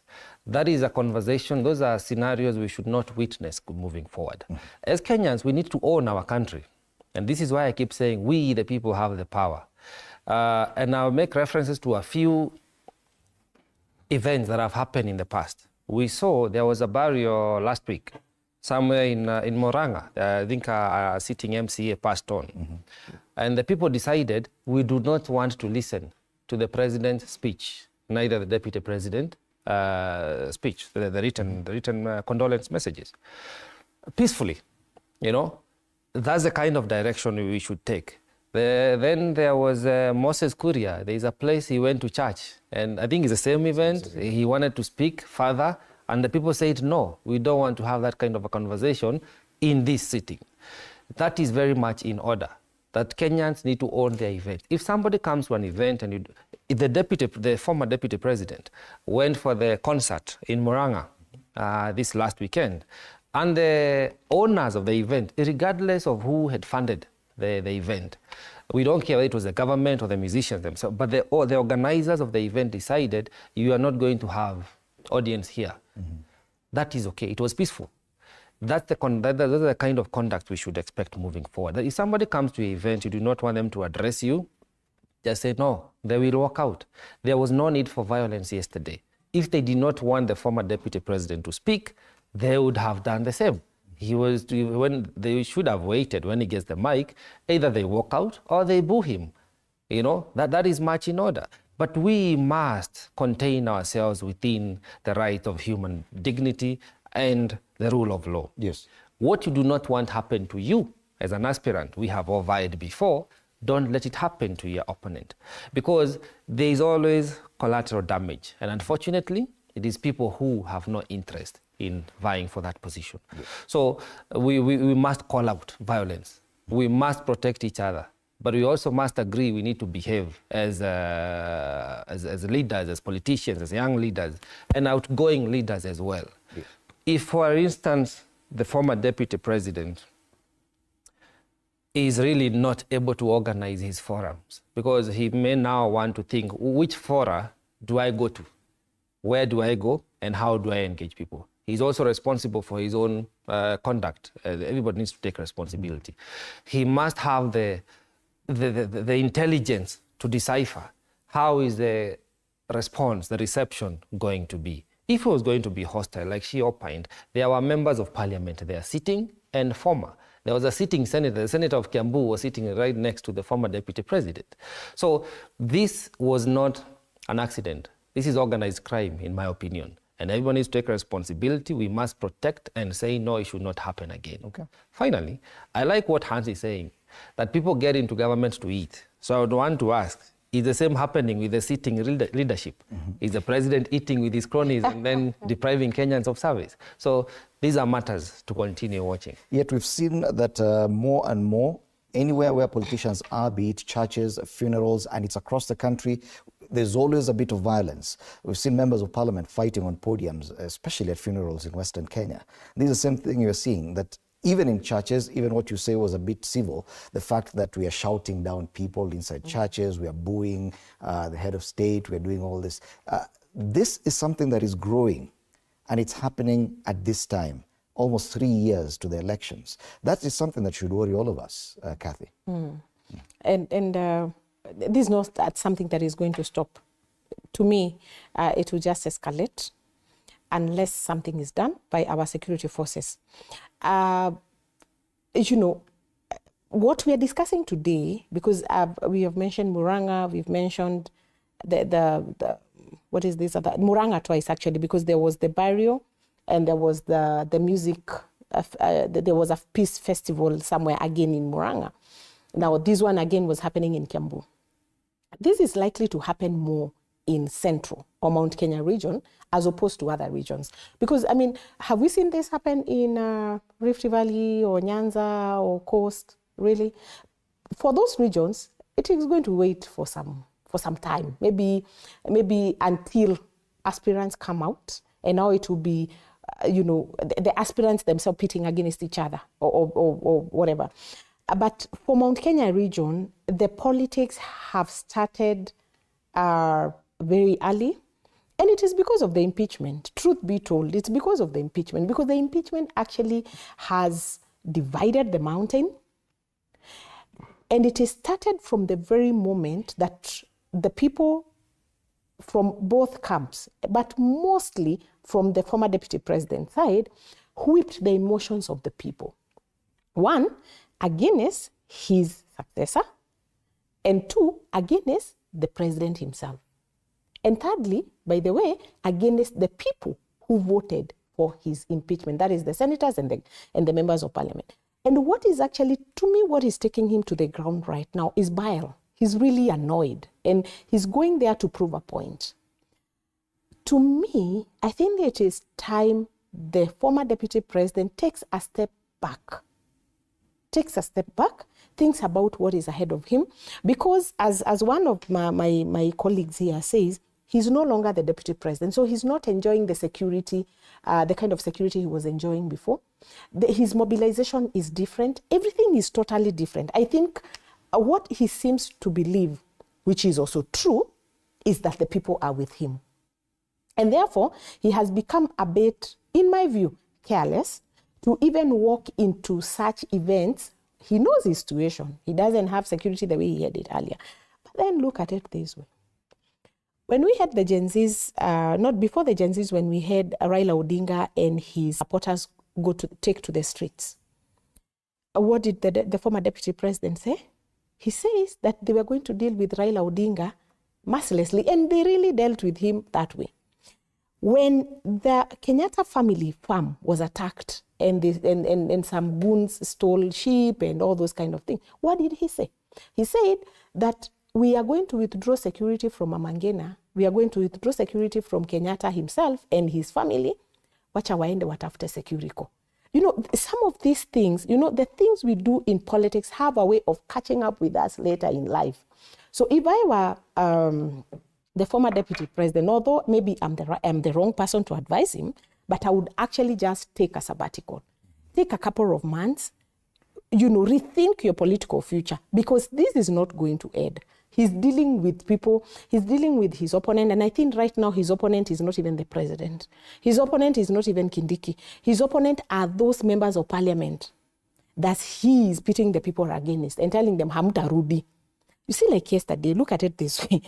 How do you go to a constituency which has a member of parliament, sit with his opponents, because Honorable Mwadhi, who is my personal friend, and I really hope that he has been found, because up to last night, we were all running up and down trying to locate Mwadhi. Mm-hmm. We are told he was abducted somewhere as he was leaving that funeral. Nobody knows where he is. Both Mwadhi and the member, the MCA for that area. We really hope they've been found safe and sound. But Rigathi Gachagua sat with Mwadhi, who is a former member of parliament for Limuru, and an aspiring member of parliament in the upcoming general election. Yet, in the same funeral, we had the member of parliament, the sitting member of parliament. What does that do to the people?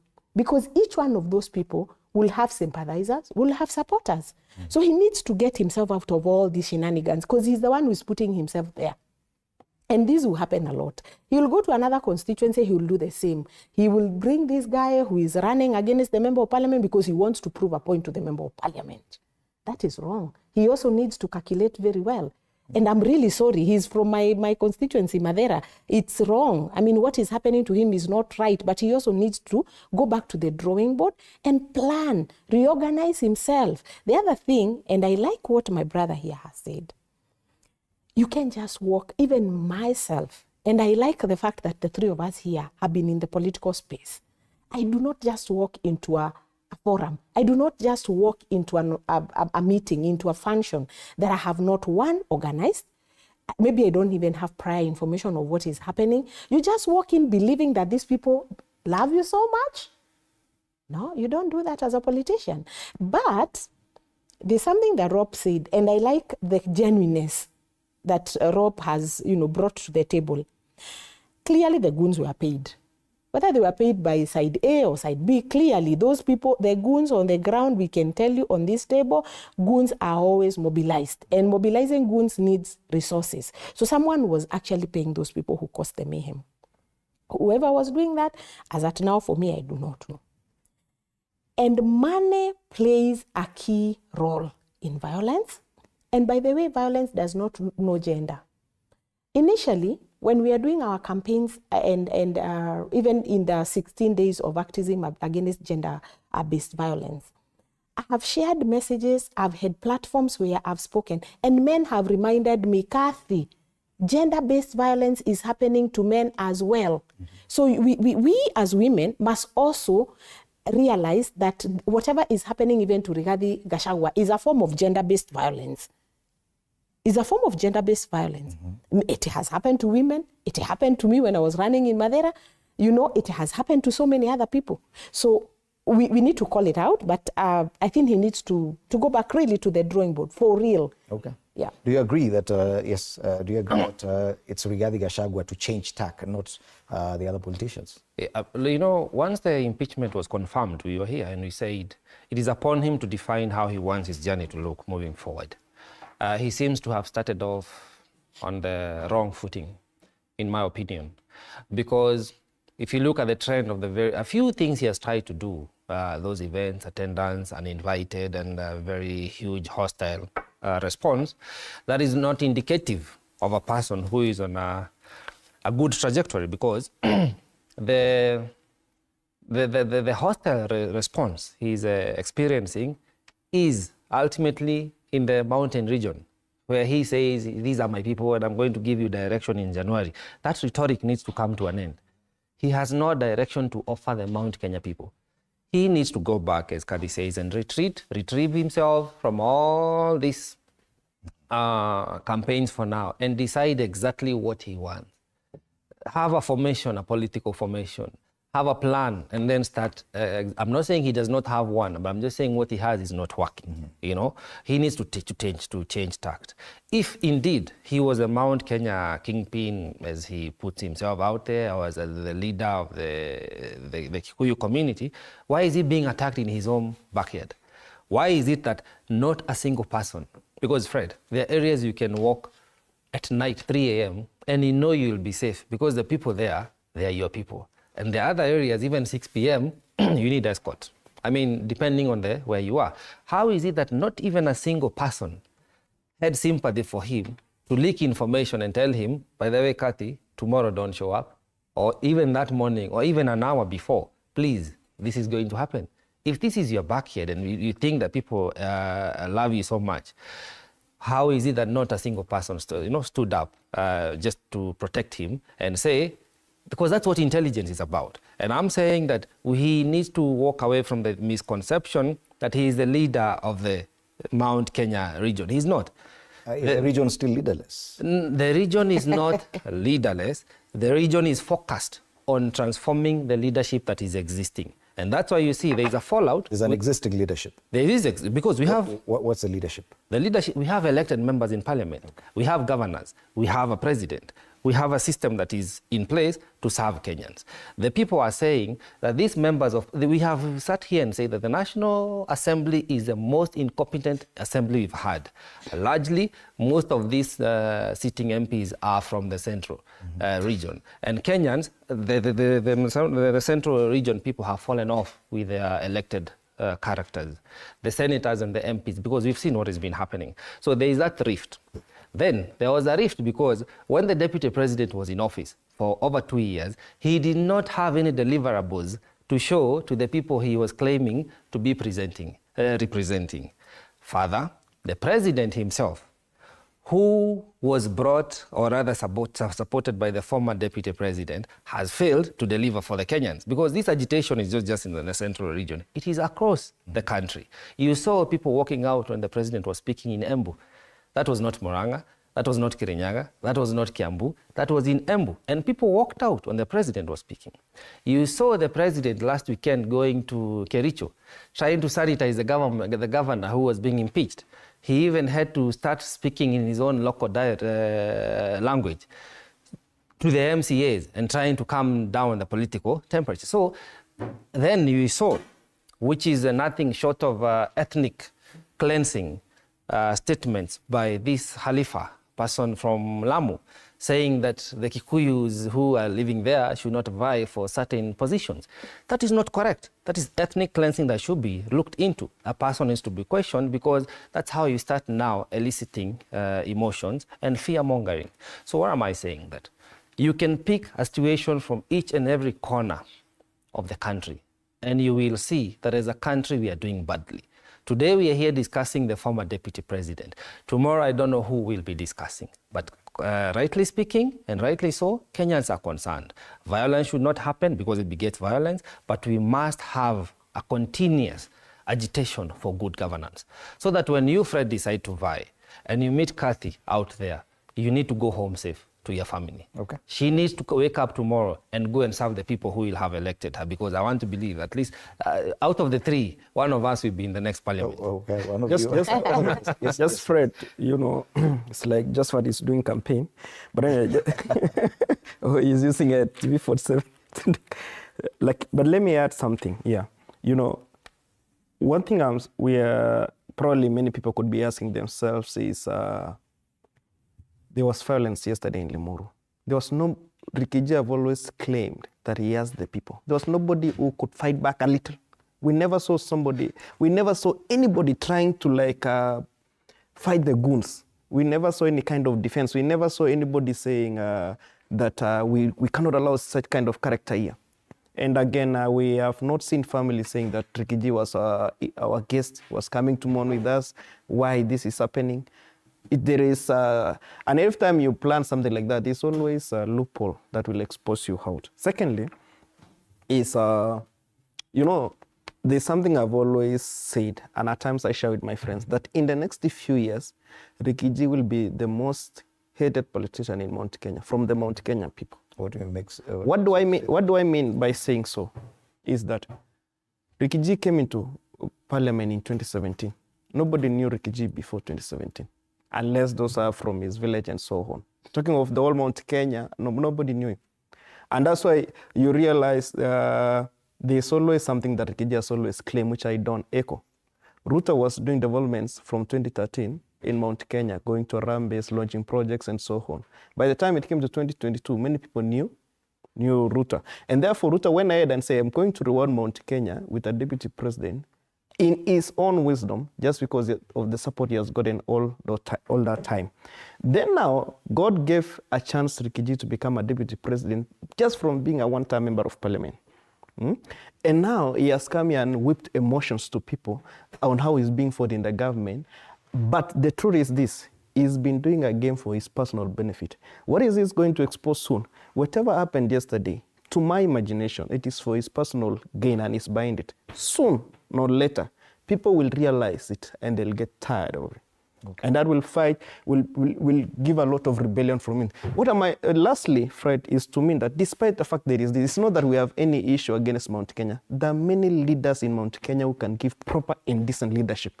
And if we are to get somebody today from Mount Kenya as a decent leadership, all Kenya will be happy to have such a kind of person who can love a country. We would not want to see a level whereby a leader of certain kind of status of a deputy president saying that usikuze mulima.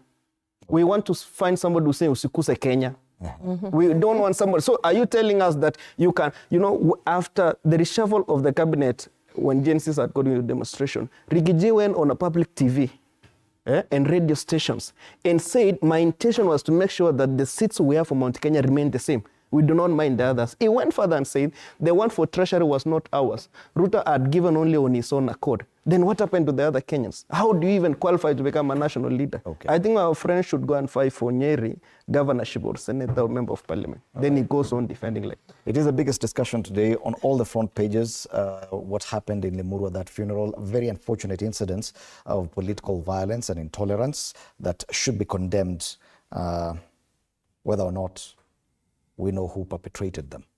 And I want us to focus on one thing that has also featured on at least two of the dailies, and that is the IEBC. It's on the front page of the Standard and the People Daily. We are 20 months without the IEBC as the end of this month.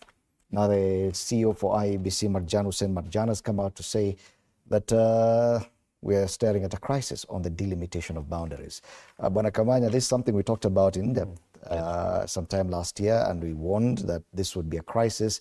No one seems to be taking this seriously, and the political class appear very comfortable and conveniently ignoring the fact that we need IEBC in place. Now we're waiting on the court to give us a solution going forward. But this could be indicative of how we approach constitutional matters going forward, that now politicians know they can defy the law without consequences. That in itself is a problem, Kamanya.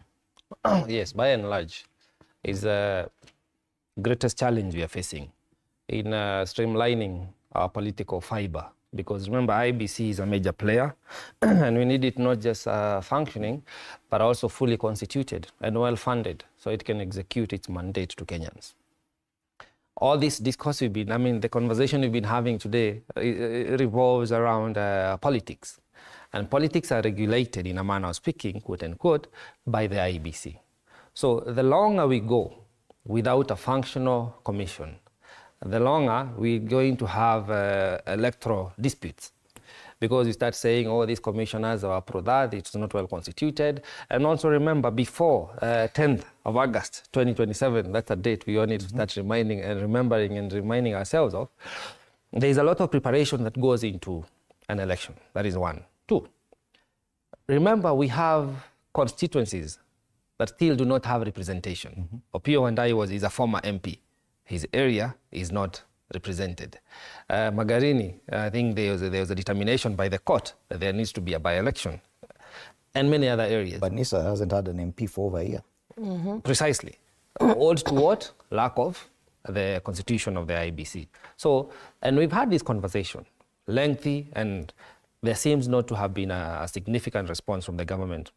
The only thing we got is just a breadcrumb from the NADCO, is that the vetting or the electing commission of the would-be commissioners. And that's why we were even agitating that the religious fraternity ought to seize a position and give it to the further state. Because why do we need two persons from the religious community represented in that sitting commission? And yet the further state, which is another major player on how our politics are streamed live and reported upon, they do not have a representative. So there are a lot of things to put together so that we have a functional IEBC. The government has been deliberate, in my opinion, in dragging its feet on not letting this happen. Therefore, I'm also hoping that the court will come out and rule in the favor of Kenyans, give a direction, and that whatever directive you're going to get from the court, this will be upheld. Because we need an IEBC. That is our right. It's a basic right. Yet the MPs have found a way of seeking an extension for the delimitation of boundaries, which is actually the thorny issue that the IEBC CEO was trying to address.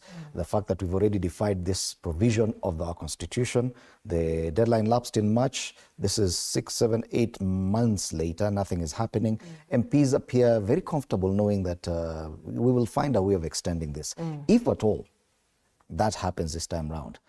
Aren't we saying that even this August 10 date that you're talking about, 2027, they could just find a way of extending it?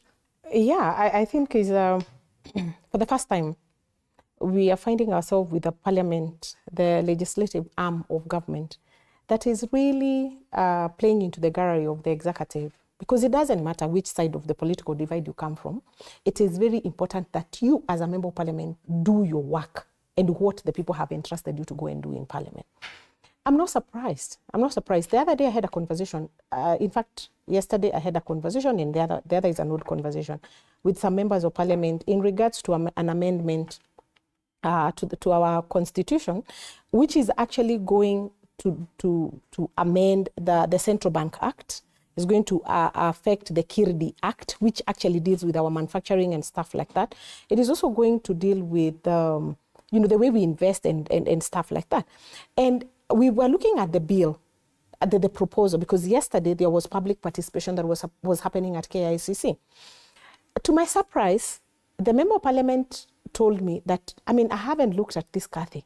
This was done by World Bank. I asked, how?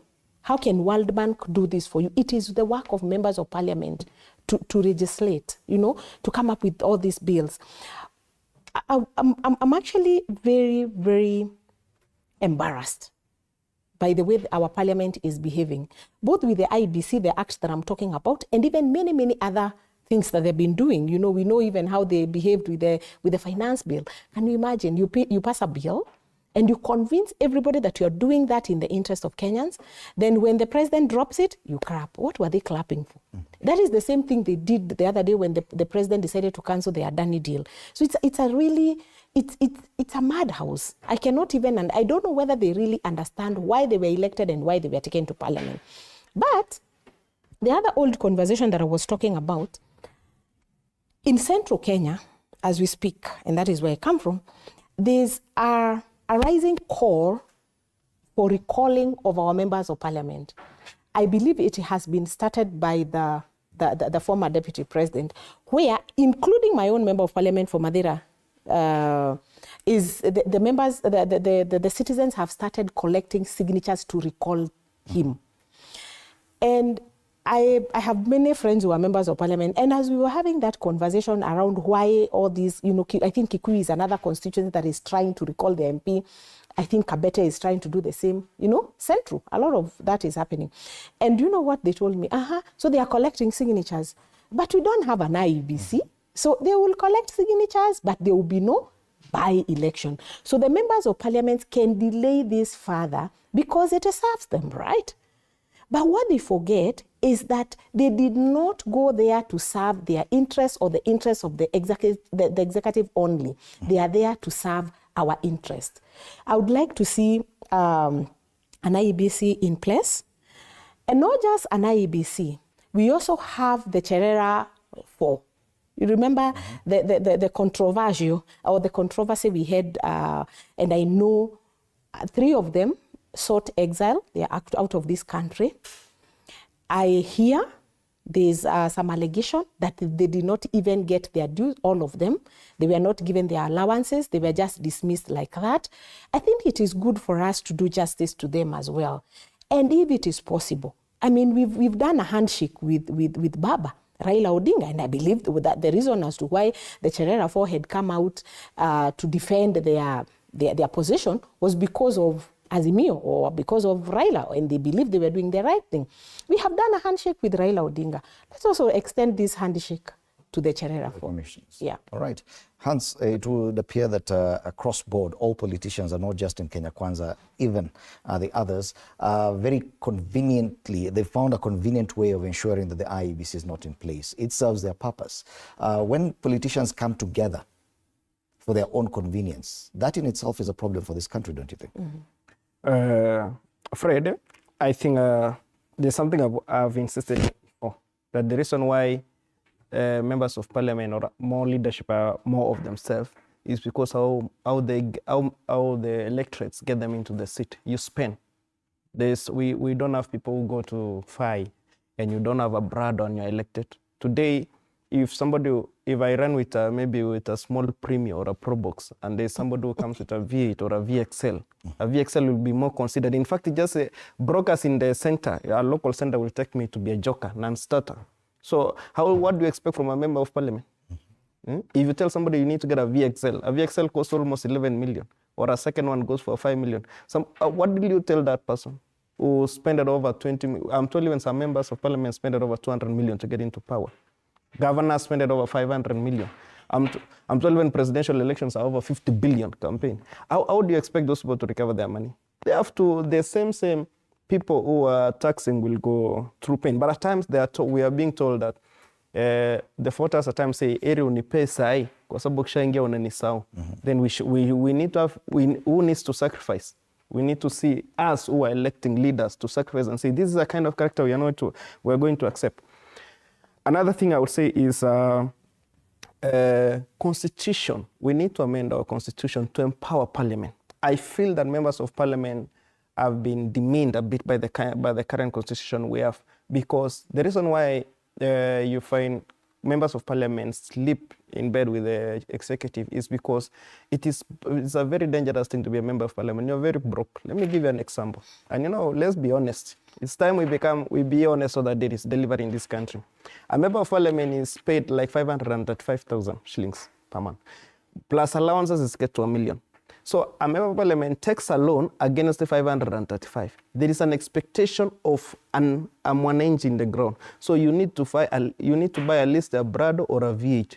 So if you take a loan of almost 8 million and you take a mortgage for your house, given car grants, let me tell you, loans for vehicles. The guy grants you are given is almost 5 million. How much does an off-road car cost?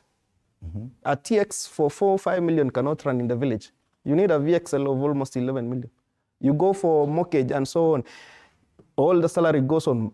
Today, do your own research. Most of parliaments gets less than 100,000 on their base slip. So they depend on allowances. That's why they have to go for, you would even find that there were members of parliament who goes to River Road to stamp their passports like they have traveled when there's a function outside, so that they make their money. If you tell today members of parliament to do their meetings in Nairobi, they will not support any government project. They either have to go to Naivasha, Mombasa, so that there's more allowances. What is the purpose for this one? It is to sustain the pressure in the ground. If you do another investigative information, you'll also realize when these members of parliament are voted out, they get broke because all their money went to the electorates again. It's the electorates who take a lot of money. But as we do not want to discuss that, we always put all problem on the leaders who have been elected. We need to be honest, because if we are going to be members of parliament and all we do is to have more than 30 RMPs per week, then we will not deliver. How does that person deliver? It means that member of parliament have to steal the CDF to sustain because if you send money to a certain burial today to support that family, how many burials happen in a week? You have to send to all families. How many children go to Australia or whatever abroad? You have to support them. How many brokers are on the ground? Maybe your opponent is there every day and they are fighting you. People try to cool the temperatures in the ground. And that is one thing that is very dangerous. We want to request us as Kenyans and every person, let us not become a motive in election. Let us become ideological. That today we choose to have certain kind of a leader, that we may have a better country tomorrow for ourselves and also for our children who are coming behind us. Lastly is this. We need also to change the Political Parties Act. Because today, if I'm elected under UDA, I cannot try to go against the UDA because it will discipline me. So it means there should be a room for a member of parliament to exercise independence. So some of the things that members of parliament do today, do it because there is something called disciplinary. We've seen it happening in ODM and other parties. The reason why you see all members of parliament from Ukambani supporting Rikiji, it's not that everyone loved Rikiji. Just because their leader called Kalonzo is against it. And if you try to go against it, there'll be a disciplinary. We've seen ODM voting against the finance bill. Why is it that they didn't vote against in favor of Rikiji this time round because Raila is in bed with the current government. Right. That is how leadership is. Wow, very interesting. Some very sad conversations at times, but political nonetheless. We must have them. Going forward, issues around violence, issues around the IEBC, and the kind of images and scenes we are witnessing 3 years to election day. Should we expect more of the same? Thank you so much, my panelists this morning, Hans Ropp, Josephat Kamanya and Kathy Rungu, political commentators, for being at TV47 and for sharing your well thought out ideas and reasoning on all the headlines we've been looking at. Remember, it is a Feel Good Friday right here on Morning Cafe, so a lot of music coming up after the break, plus a conversation on the Kenya film industry. Shiksha Arora will be with Fred Makori for that conversation after the break. My name is Fred Indimuli. Good morning.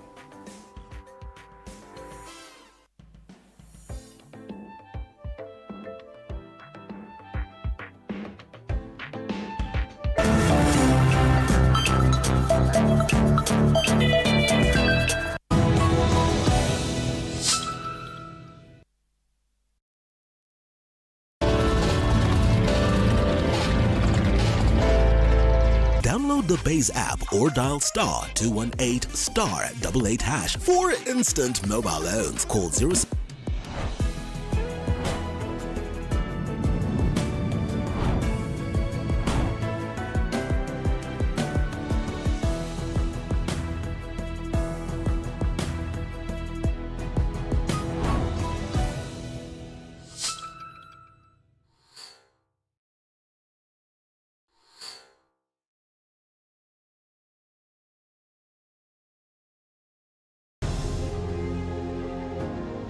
Vile unavyojua watoto wengi sana hawana namna.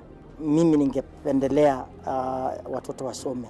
I'm here to stress on education. At the same time, let us actually do any kind of sport that we are doing. Sport speaks the best language to everybody. Tunataka tutafute talents, zile raw talents kutoka kule nyumbani mashinani mahali tuko leo. Hizi mbio za Chepsaita, like all other sports, zinaleta watu pamoja. We want to use this event to uplift the lives of the community. Anafurahia hii mchezo sana. Hata sikaange naambianga watu tuende Chepsaita. Wanafunzi wakimbie ili wakuze talanta ya mbio ama kuhimiza tena elimu. This is the place to be. Hapa ndipo mahali wanastahili kuwa tarehe 7. Wale watoto walikimbia last year, wamekimbia mpaka wamefuka mipaka zetu za Kenya.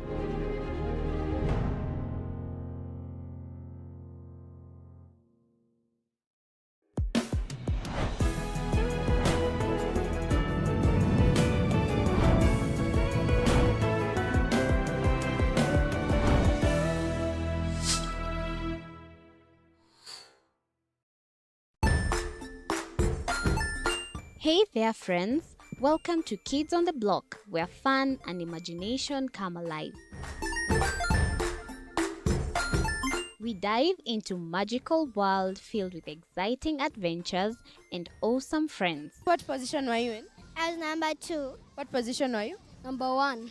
He decided to cross the bridge by his house and look for food on the other side.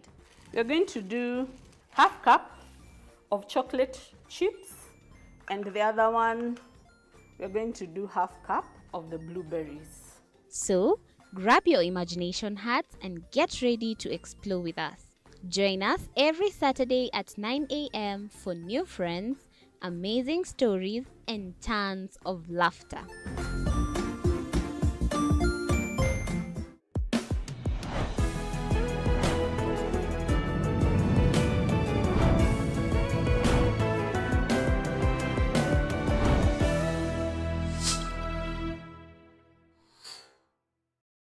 Join us as we explore the journeys of those who defy the odds and break barriers. We dive deep into the stories of triumph. Sometimes when parenting a child with a special need or whatever disability, family life becomes a bit complicated and you may end up raising the child on your own. Here, we inspire. I have a farm which one we showcase with other dyslexic youths and autism how to farm. Motivate. It's never easy, but what we do, the best thing is to work with another parent who has an elder child than yours. And break through the barriers one story at a time. Push your boundaries. Beyond the Limit, Saturdays at 8 p.m.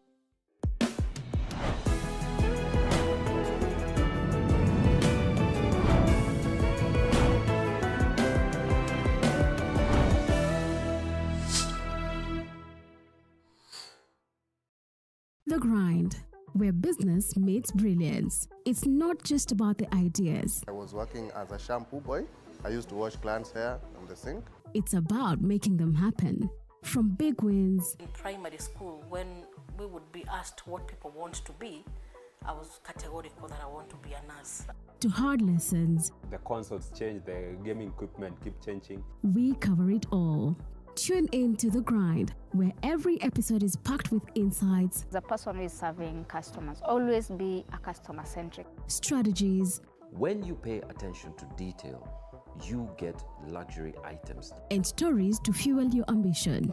Don't just dream it, grind it. Mondays at 7:30 p.m.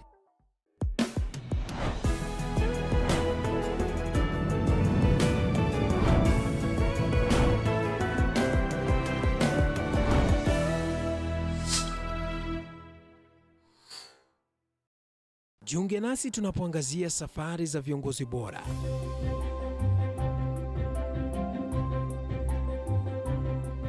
Kutoka kwa ushindi mkubwa hadi masomo magumu. Wakati wetu kwamba wasichana si wa kusoma, ni wa kuolewa, ng'ombe ipatikane, wazazi wakuwe watajiri. Tunashughulikia yote. I wish I were a better investor.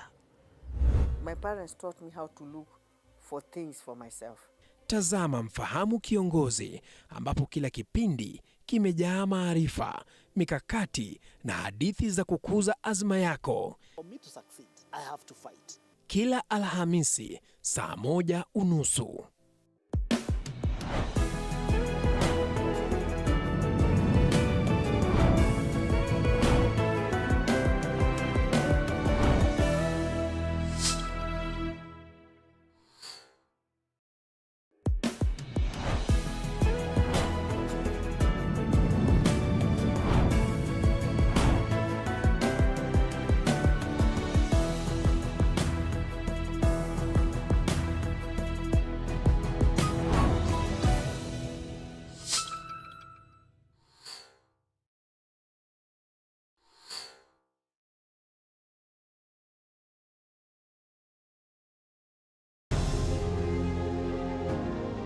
Vile unavyojua watoto wengi sana hawana namna.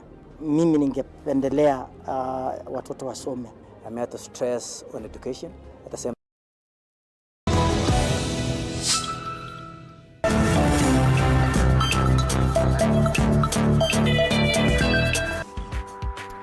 And a very good morning to you. Welcome to the Morning Cafe Show. This is TV47. I am Shiksha Aurora, and a very happy Friday to you. You know, on Friday, we like to make sure that things are lighthearted, and of course, we entertain you and talk entertainment. Let's get right into it and get into what's happening with the acting space, with the entertainment space. When it comes to production, Kenya has seen a rise in the amount of original content that we're seeing off late. Back in the day, it was very hard to actually get a show or a movie to be shown on these international streaming platforms. But now we're seeing a lot of that happening. We're seeing media houses also taking up content that is produced by Kenyans for Kenyans. So we'll get right into that. With me, I have Fred Makori, who's content lead at Picha Safi Productions, as we discuss the Kenyan film industry. Good morning to you. Good morning. How are you feeling today? Well, it's a Friday, yes. So I'm easy.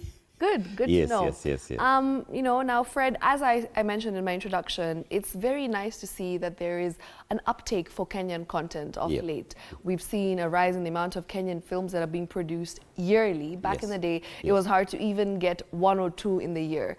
And nowadays, we're seeing more than hundreds, and it's actually incredible because this just shows that the industry is growing, right? Yes. So maybe you can start off by telling us what exactly you feel when you hear that there's now hundreds of movies being produced yearly. You also have lots of movies that you are producing because you are part of the team, and of course at Picha Safi, right? Yes. You're the content lead over there. Yes. So you can also tell us from your experience, but yes, just a general overview of your feelings and the emotions when you see that the Kenyan film industry has grown.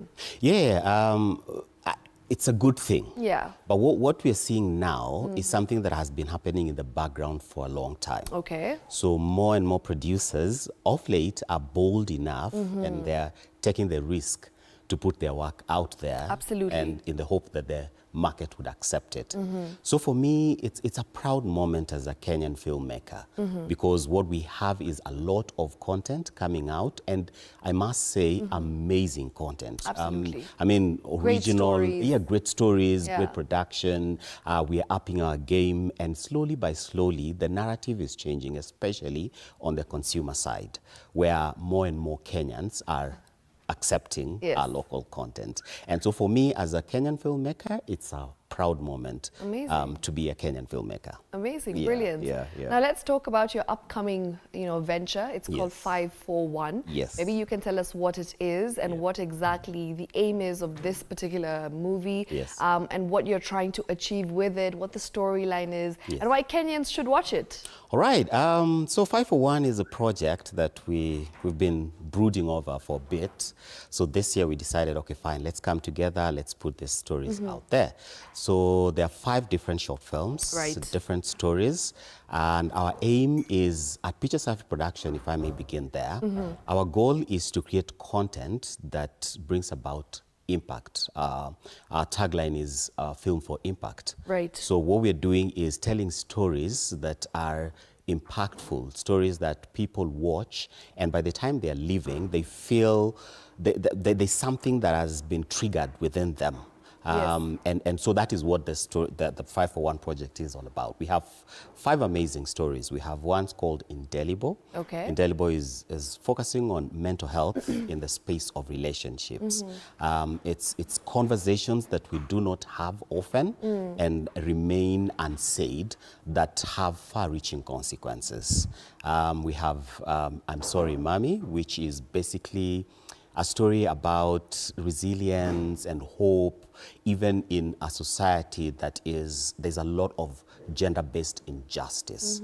So we're focusing on that particular topic, and we're dedicating it especially to what's been happening in the space right now in our country. We have Wrong Number is a comedy. We have Ben Teke featuring there, and it's an amazing story of mobile money transfer, where you send money hoping that it goes to the right person, but goes to the wrong person. But the person receiving it really, really needs that money. We have Unborn, which is a story about infant mortality in the country. And finally, we have Surprise Dinner, which is relationships and the intricacies about fidelity and infidelity in relationships. Yeah. Amazing. That's incredible. And you also have a screening that's upcoming. Yes. And when is that happening? Yeah. So the screening is going to take place on 5th of December. That's Thursday next week at Nairobi Cinema. We start the screening at around, the gates open at 5:30. So we will be there that evening to just screen. We press play. So we have all the red carpet excitement between 5:30 and 7:30. And then 7:30 we press play. Amazing. And then we get to enjoy the 5 films. We love that. And where can Kenyans watch these movies in future? So we will have a platform where we will show these films, where we'll put up these films for Kenyans to watch. But would encourage as many people to come on Thursday to get a taste and a feel of. So it's an open invite? Yes, everyone can come buy tickets and show up here. Just as many as can. Let's fill up that, because it's a first of its kind. Yeah. Where we have one that happened a while back, where different producers brought their films together and they showcased. But this one is Picture Safi Productions doing 5 different films, 5 different stories, and showcasing them, screening them within the same night. So it would be amazing to see as many Kenyans come so that we can make history that evening. Brilliant. Yes. Now, Fred, when I was reading the brief that you had sent about the movies and what exactly the storyline is and what your aim is as Picture Safi Productions, I noticed that you said that you have employed hundreds of young Kenyans and creatives and actors. And that's very commendable, because the truth is right now the creative industry is booming more than ever, right? And Kenyans are now able to have access to jobs and opportunities that we didn't have back in the day. And through that, you can actually have an actor having a fully fledged job just as an actor, and that being their sole revenue stream, and they don't have to look for other multiple sources of income, right? They can rely solely on acting as their full-time job. And that's amazing to see, because back in the day, you know, you would have an actor, but then also working a 9-to-5 job, an actor probably having a business somewhere, a small biashara. So now it's nice to see that actors can fully rely on acting as their sole income. Exactly. And one thing that I need to mention at this point, especially as far as job creation in the creative sector is concerned, is a clarion call to Kenyans. Consumer side. Producers, filmmakers, and all of us who are in that space who are creating content, we have content that we are putting out there. But let's talk about Kenyans. You see, if just 1 million Kenyans would say that, okay, fine, we're going to support local. We're going to, whenever there is a film coming out, we're going to watch. We're going to buy tickets, we're going to go to the theater, and when it's probably offered in a platform somewhere, we're going to buy those links and we're going to stream them. If we have many and many more Kenyans really uptaking, we will find that the jobs will be sustainable, they will be consistent, and they will be ongoing. Because you see now, if a producer does a production, like 5 for 1, we put it out there, you Kenyans buy in, and I recoup my investment. The next thing I will do, I will create another one. So there will be no gap as far as the productions are concerned. And the more we see productions coming, that means there are more jobs that are being created directly and indirectly. Because we have the crew that works on, the cast and crew that will work directly in the films. But over and above that, we have carpenters, we have transport, we have caterers, we have first aiders, we have medics, we have insurers, we have legal, we have accounting, we have HR. I mean, it's a whole ecosystem. It's a whole ecosystem that will provide sustainable, long-term employment that we are fighting to have as a country. Absolutely. Yeah, that's quite brilliant. It's call to consumers. I mean, all Kenyans, all walks, buy tickets, go to those films. I mean, go to those theaters. There are lots that is coming out. I mean, this December only, tomorrow there's a film that is coming out. Mkurugenzi and Philip, they are bringing out their Trinity experience. Crazy Kenai is having his Happy Country. I mean, Kinanik Kwach, who we worked with in 5 for 1, they're having their release for Better for Us. There's a lot that is happening in the space. Kenyans need to buy in. Kenyans need to support. Because when we do that, then producers are able to pay actors well, are able to pay crew well. Then the crew, in terms, that money goes into the economy and it circulates. And we are creating jobs. And that is what we are here to do. Absolutely brilliant. Well said, Fred. Fred, you know, you have mentioned that I feel like consumers have a huge responsibility in kind of making sure that they consume Kenyan content. But we've always seen this on social media. We've seen whenever you talk to a Kenyan, the general feel is that Kenyan quality does not match up to international standards of, you know, movies, of film, of series, which, by the way, I think is not true. It's very untrue, personally, because I have watched Kenyan content, and I have to say that it is commendable to see the quality that we are producing of late, and it's brilliant. And I think this started back in 2019. We started seeing a shift in the kind of movies and series that we are producing. So when people have this perception, it's very disheartening, right? So how exactly would you try and demystify that, just so that people don't have that perception? You know, what would you tell a Kenyan who believes that they don't want to watch any Kenyan movie or any Kenyan show just because they feel like it doesn't match up to Nollywood, for instance, or South Africa? All right. First of all, I am happy that you don't agree. I don't. Because personally, I don't. Because I was just about to say, no, that's not right. Well, I agree that as any other kind of art expression, there's art that you look at and you're wondering, what was this artist thinking when they were coming up with that art? And I agree that we have preferences, we have different tastes, and we gravitate towards one form of art and not another. Yeah. I agree on that. But when we come to film, and the kind of TV series that we've been producing as filmmakers in the country. I mean, look at Volume. Look at Volume, yeah. Look at Country Queen. Country Queen, amazing. Yes, Pepeta. Pepeta I mean, as we're well. talking about, there's a lot more that we could spend the whole morning talking Just about. discussing. Just discussing how much we've done in the past couple of years. So what we need to talk to is, first, is the media. You guys.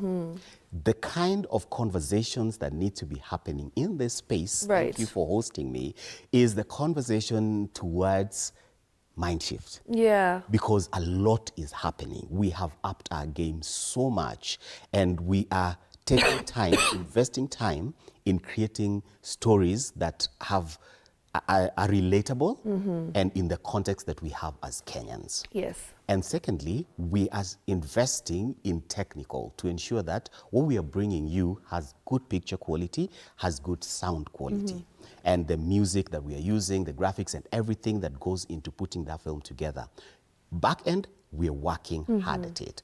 So every Kenyan out there who's feeling like, no, I can't watch Kenyan content, that's probably because you watched something that you didn't like. And it's because you've not actually gone out of your way. Given it a chance and again. given it a chance with an open mind. Yeah. And just sit in that theater, follow through that film, go buy a subscription, watch TV47 and some of the productions they're doing, and get to understand and get to see the evolution that has happened in the space of filmmaking and the creative space. So mind shift. But it starts with you and me by talking and putting our content out there and telling guys, hey guys, just give us a chance.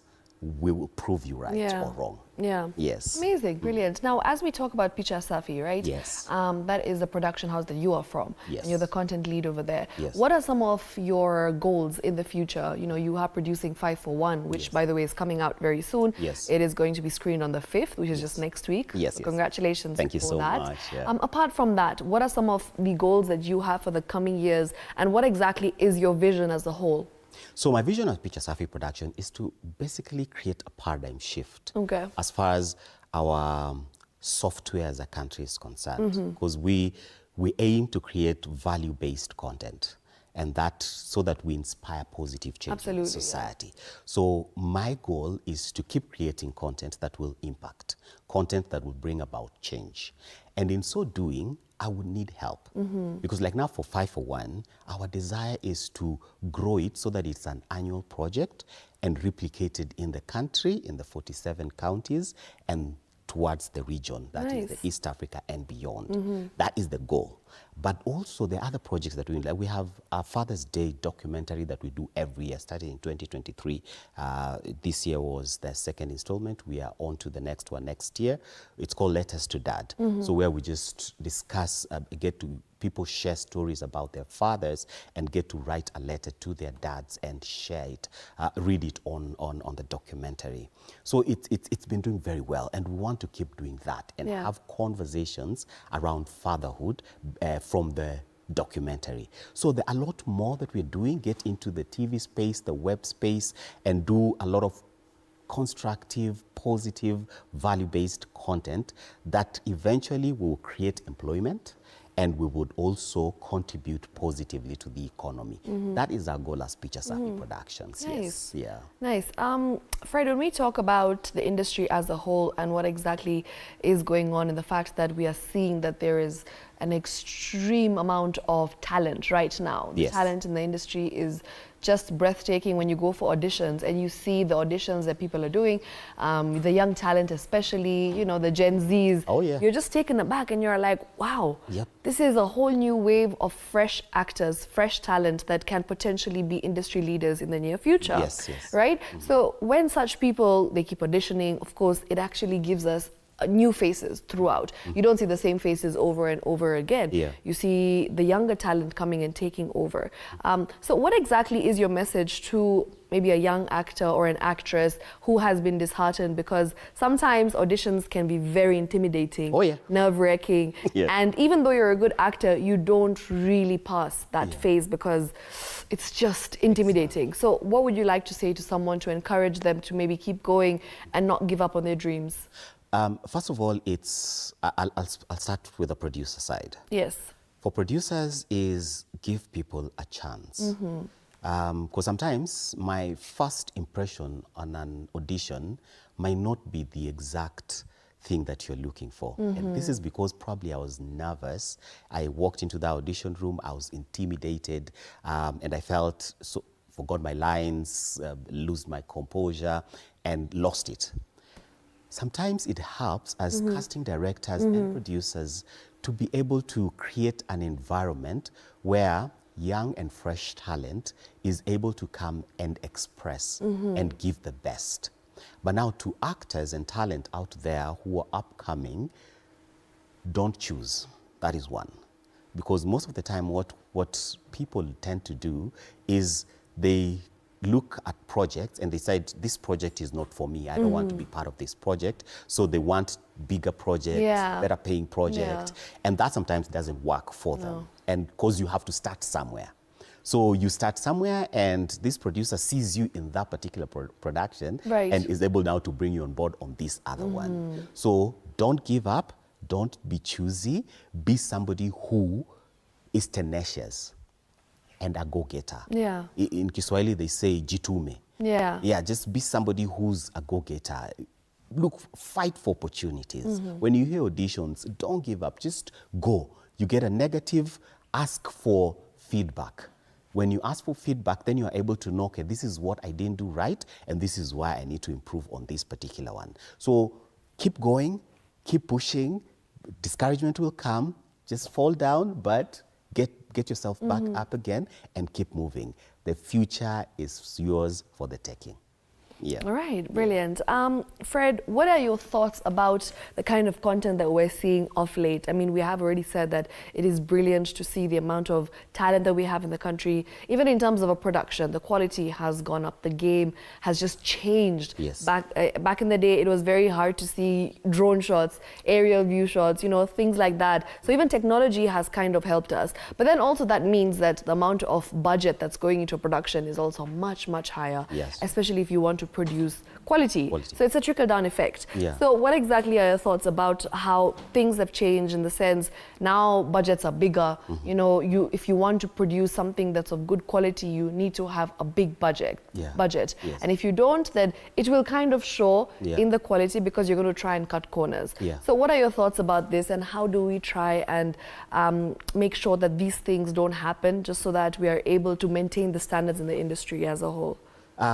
That's correct, that we've really leaps and bounds in terms of technical advancement and quality of production. But it's true, that needs to keep going because technology is shifting ever daily. But one thing that I want us to backtrack to is a story.